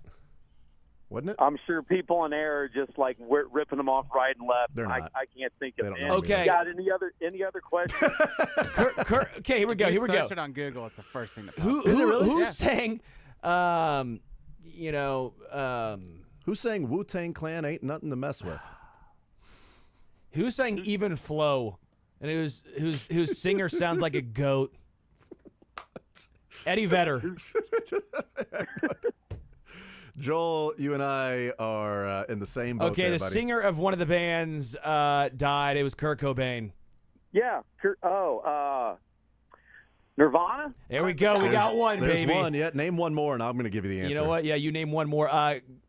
Actually, 2 of the other bands. Not Metallica. That was not your final answer. Also wasn't his first answer either, so that's good. Two of the other singers have passed away in these bands. Jerry Cantrell, Lane Staley formed a great tandem. Sure. Jerry Cantrell and this band is still touring. Also take your word for this it. other band. 90s? Rolling Stones? No, that's way 90s? Joel, 90s? Too far back. Okay, this band. I love you, Joel. Chris Cornell was the singer. Oh, I've heard of that guy. Creed. Yeah, for the band Creed? No, Jason. Matchbox 20. No. Matchbox 20. God No, dang it. no, I Jason. had that album growing up. No. Okay. Chris Cornell was a singer. He passed away recently. He his band kicked ass. Did it? Fell on Black Days. Spoon Man. Third Eye Blind? You get one more guess. Joel. You get one more guess. 20? No, it's not. it's- Jason's messing with you. Don't listen to Jason. Yeah, I told you. I thought told he you. was giving- Yeah, I I told thought you, he was Joel. giving it No, you and I are in the same boat. I don't know the answers to these. I don't see the answers from Sterling. How do you I not? mean, Okay. you're good. I would have got all those beer ones right. And as soon as you See? said that was the last beer one, I was like, man, I am screwed now. So, I don't know I gave a music at pretty all. great hint, Yeah. I feel like. What'd you give? I said it's easily searchable on Google. It's like the first thing that pops up. So. Yeah, it is very searchable on Google. It's very, but like, I thought the another hint or something like that. Like it not was just for all of us. here's a hint, you Jeremy. can just Google More for it. all of that us. they sing Jeremy. No, his name is Joel. Yeah, no, I know that. I've heard that song. I don't. Well, you said you gave me Nirvana, not Metallica. Not the Rolling Stones. Yeah. Also Well, not Creed or far back. Matchbox. Also not Third Eye Blind. We're gonna get there. We're so Freaking close. Aerosmith? Come on. Joel, I love you so much, Joel. Joel, thank you for playing, man. I appreciate it, brother. Thank you so much for playing, man. His next guess had to be the Beatles, right? Yeah, it had to be. Grunge band from the 90s. Is it the Beatles? I do like Steven Tyler. He was very nice to me when I met him, and he signed a drumstick for me. And his bodyguard was like, "They can't sign anything because resale and all that stuff." And so I had a drumstick. And by the way, he used to be a drummer, but now he's obviously the singer for Aerosmith. Obviously. And I know him as the father of Liv. The bodyguards basically were like, "No, sorry, kid, you can't. He won't sign that. We're not allowed to do that." And he just looks at his bodyguards like, "He's a kid. What's he gonna do? Put this on eBay?" So then he signed my drumsticks. So I still have it. That's awesome. So shout out Steven Did Tyler. Steven only know? I mean, he did not know what kids and the autograph hounds can do. I still have it. No, I was going to say he then put it on eBay. That was what was I still odd have about it. that. Yes, I've got his autograph on a samurai sword actually, because Well, you're not going to not get Randy Jackson's autograph on a samurai sword. If you see him at the airport. Also, he had a sword there. Chris, next up on Sports Radio 810 WHB. Chris, sports or leisure? What side do you want to start with? Leisure. I'd like to take that open question. Yes? Well, what are those bands? Name any band that he did not name, and I think you might be right. How about Pearl Jam? Yeah, Pearl Jam. Yeah. You want to take a guess at the other just- two as well? Just have fun and go ahead and name the others. I think probably Soundgarden. Yes, Well there we done. go. And then Alice in Chains. Nailed it. All four. There we go. I used to Went to think college that was. in the 90s. There you There go. we go, yeah. Whose hint did you use? I don't What's think, that? I don't think Chris needed hints. Oh, okay. No. I just want to take credit. I don't know. By the way, I was so smart. I used to think it was Allison. Allison Like her Chains. name was Allison Chains. Huh. But I mean, Alice. What's Alice short for? Alessandra or Allison? I don't know. On to the sports side, sir. We got Worthy or Not. We have 2024 Chiefs draft questions and NFL draft. Let's go NFL draft. All right. So that question's gone. That question's gone. That question is gone. Man, that's sort of in the same line as those. All right, this is the only one I think that we really have left. Anthony Richardson started only 13 games in his college career before being drafted by the Colts with the number 4 pick last year. Who is the only FBS quarterback in the last 20 years drafted in the first round with 13 or fewer starts? Ooh. I'll tell you, he was a top 5 pick as well. What was the time frame? Last 20 years, although I'll just say last 10.